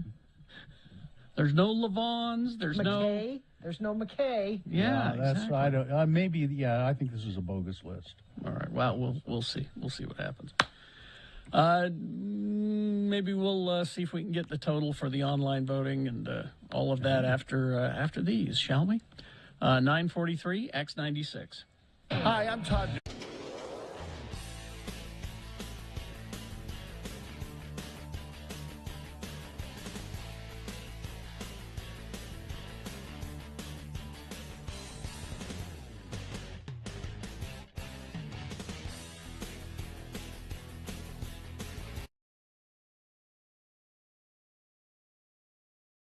Crater. Spell it with me now. Crater, C-R-A-T-E-R. And now we'll use it in some dialogue featuring that quintessential Utahn LeGrand R. Dunn and his son, LeGrand R. Dunn II, or LeGrand Jr., as the family calls him. Let's join them now as they stand in the line to see Santa Claus at the mall. Now, you remember, Junior, tell Santy nice and loud what you want for Christmas. Okay. But only ask for them inexpensive gifts that we already discussed betwixt the two of us. I'm afraid of Santa Claus, Dad. He won't hurt me, will he? Oh, no, of course not. As long as you don't ask him for them expensive gifts. Okay. You see that little boy over there with the broken arm? Yeah. He asked Sandy for one of them fancy video game thingers. Sandy has a lot of work to do at Christmas time, and he can get a little bit testy. Well, how come Santa Claus gives us presents at Christmas time? I mean, Christmas is his birthday, not ours. We should give Santa Claus presents. What? You think Christmas is Sandy Claus's birthday? Yeah. Oh, Lord, I knew I shouldn't have let you go to public school. I knew I should have kept up with that John and Vicky Singer home study plan. Christmas is not Sandy's birthday. Well, whose birthday is it then? Christmas is the birthday of Jesus Christ our Savior.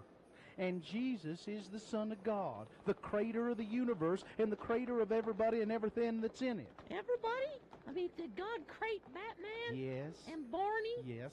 And Coral Malone? And you and me and Mommy and even Santa Claus? He is the creator of all things. So I guess if God and Santa Claus got in a fight, God would win then. That's it. We are getting out of this line, and we're going over to Temple Square right now. You have got some learning to do.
All right.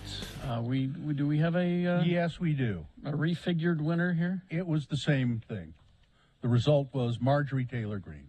These children. All right. So she still won. No, All right. yeah. Okay. I got a really important letter here. Well, Carrie had the rest of the list. Oh, okay. I don't know. What do you want to do? Well, I can save this. This is very important, but I can save it. Well, is it very important, or can you save it? I can save it. It's very important. That's why I can save it. Does it need It's so immediate important. addressing? It's so important. Is it I'm not time going to throw it sensitive? away. No, it's not. It just says I'm legal. That's all. It's not time sensitive. All right. So, most popular names for girls. Now, I've had some texts from people who work with children who said that boy list was pretty accurate. Okay. So maybe I'm wrong. Number 10, Mia. Mm-hmm. Most popular names for girls in 2022 in Utah. Mia, number 10. Number 9, Eleanor. There are a lot of Eleanors. I like the name Eleanor. If you called into the show and said, should I name my baby Eleanor, I would say, yes, I like that. I hope there's a La Barbara on there. That's what see, this is the thing. Number 8, Hazel. One of my Really? favorite aunts. That's Hazel. that name has come back, huh? It's Well, you know back. why? You know why? Why is that? Julia Roberts has a Hazel. A Hazel That's what? why. A daughter child. named Hazel. Number 7, Harper. The Beckhams have a Harper. Okay. What Are they you in know, your ward? You the know, Beckhams? if you cleared some of this out of your mind, Gina, you would have room in there for important things. No, because the important things are depressing. I like Not filling it up necessarily. with silly stuff. Number 6, Lucy. That's Katie's dog's name is Lucy. Lucy. That proves it right there. Mhm. Number 5, my other favorite aunt, Evelyn. I'm Evelyn. surprised there's that many Evelyns. There's a lot of Evelyns. Number 4, Amelia. I do know a lot of Amelias. Okay. Number 3, Charlotte. Charlotte, that's your Prince William. He has a Charlotte. He has a Charlotte? Yep. Okay. Number 2, one of my nieces, Emma. Lots of Emmas. And number 1, another one of my nieces, Olivia. You know, I don't know anybody on any of those lists with any of those names. Really? No. So, Now, Jonesy gonna works say. in a daycare. Let's see, Your Olive, daughter. Emma, and Charlotte top the list. Eleanor and Mia are the new names for girls this year. And 6 of the top 10 girls' names are on the national top 10 list for Utah. 4 names unique to Utah are Lucy, Harper, Hazel, and Eleanor. So There's no Jonesy Vonda on there. Yeah. works at a daycare, Mm-hmm. and she'll tell me about the kids that she's watching. And I love that there's a baby there, Mm-hmm. and his name is Reuben. And I love so much that somebody named a baby, like, because Reuben you think of as being like a grandpa. No. Tiny I think baby I think of a sandwich. A delicious sandwich. Yeah. Like, I am so glad there's a baby Reuben. The Feldman's Reuben. Yeah. Mhm. Hey there, Reuben. You come with potato salad on the side? I think it's a cute name. Here's a texter. I had 3 Emmas in one class. I named my daughter Eleanor. I chose it because of Eleanor Roosevelt. I don't know why anyone else would choose it, it says here. Maybe they lots of Eleanor fans of Rigby Eleanor? lives in a church. Did Hazel or Eleanor hang that rubber bag on the back of the bathroom door? Oh yeah, my They're old my lady grandma names. Vonda had one of those. The water bottle. You fill that with warm water and go to bed with it. That's right. That's what they told me. Let's see. Yeah, there you go. That's your Utah baby names. Now, we always say if you're having a baby, let us know before you, because oftentimes the parents aren't agreeing on what the name should be. So sometimes we need to break a tie. But sometimes it's just we can't decide between this name and that name, and we can help you with that. Now, if you're having my baby, don't call. Mm-mm. That's just don't call. Although it's a lovely way to say how much you're thinking of. Yeah, but I'd rather not know. There I about go. The P2's just filing away. They're I'd just- rather not know. So if it's mine, don't call. P2's just peeling off like, birds. Just Like a Reuben sandwich. Yeah. What? All right. Let's do the promo. Or do you want to tell us? We got a couple of minutes here. Do you want to tell us about your important letter? It's just important because when you get a letter, like, first of all, you get a letter like this from the Department of Public Safety. Oh. That says, Dear Mr. Allred, we have looked at your vision test for driving, and you have to stop driving immediately. Like if you're driving It's while a- you're reading this, just stop in the middle of the road. It's a misdemeanor. Your driver's license has been suspended. If you feel this is an error, which it it was. If you feel this is in error, then you have to schedule a hearing about it. You have to go defend your vision? And then it gives me a list of places where they hold hearings throughout the state of Utah. But I was supposed to stop driving immediately. Stop. Effective immediately. Your driving privilege is denied. But then yesterday, I got this letter from the Department of Public. And you know how that makes you feel when they say, it makes you feel weird when they say, we've suspended your license. We're taking it away. That's scary. It's a creepy feeling. But then I got this letter. Mr. Allred, this is to advise you the letter dated 3/21/22, requesting you schedule a review examination was issued to you in error. We have marked the order as rescinded on your record. Your current Utah driving status is, and it says in capital letters, valid. We apologize for any inconvenience this might have caused. It didn't really cause me that much inconvenience. It made me feel weird, but not much inconvenience because even though I thought my driver's license was rescinded, I drove anyway. Because of my freedoms. Yeah. Yeah. All right. I knew it was a mistake.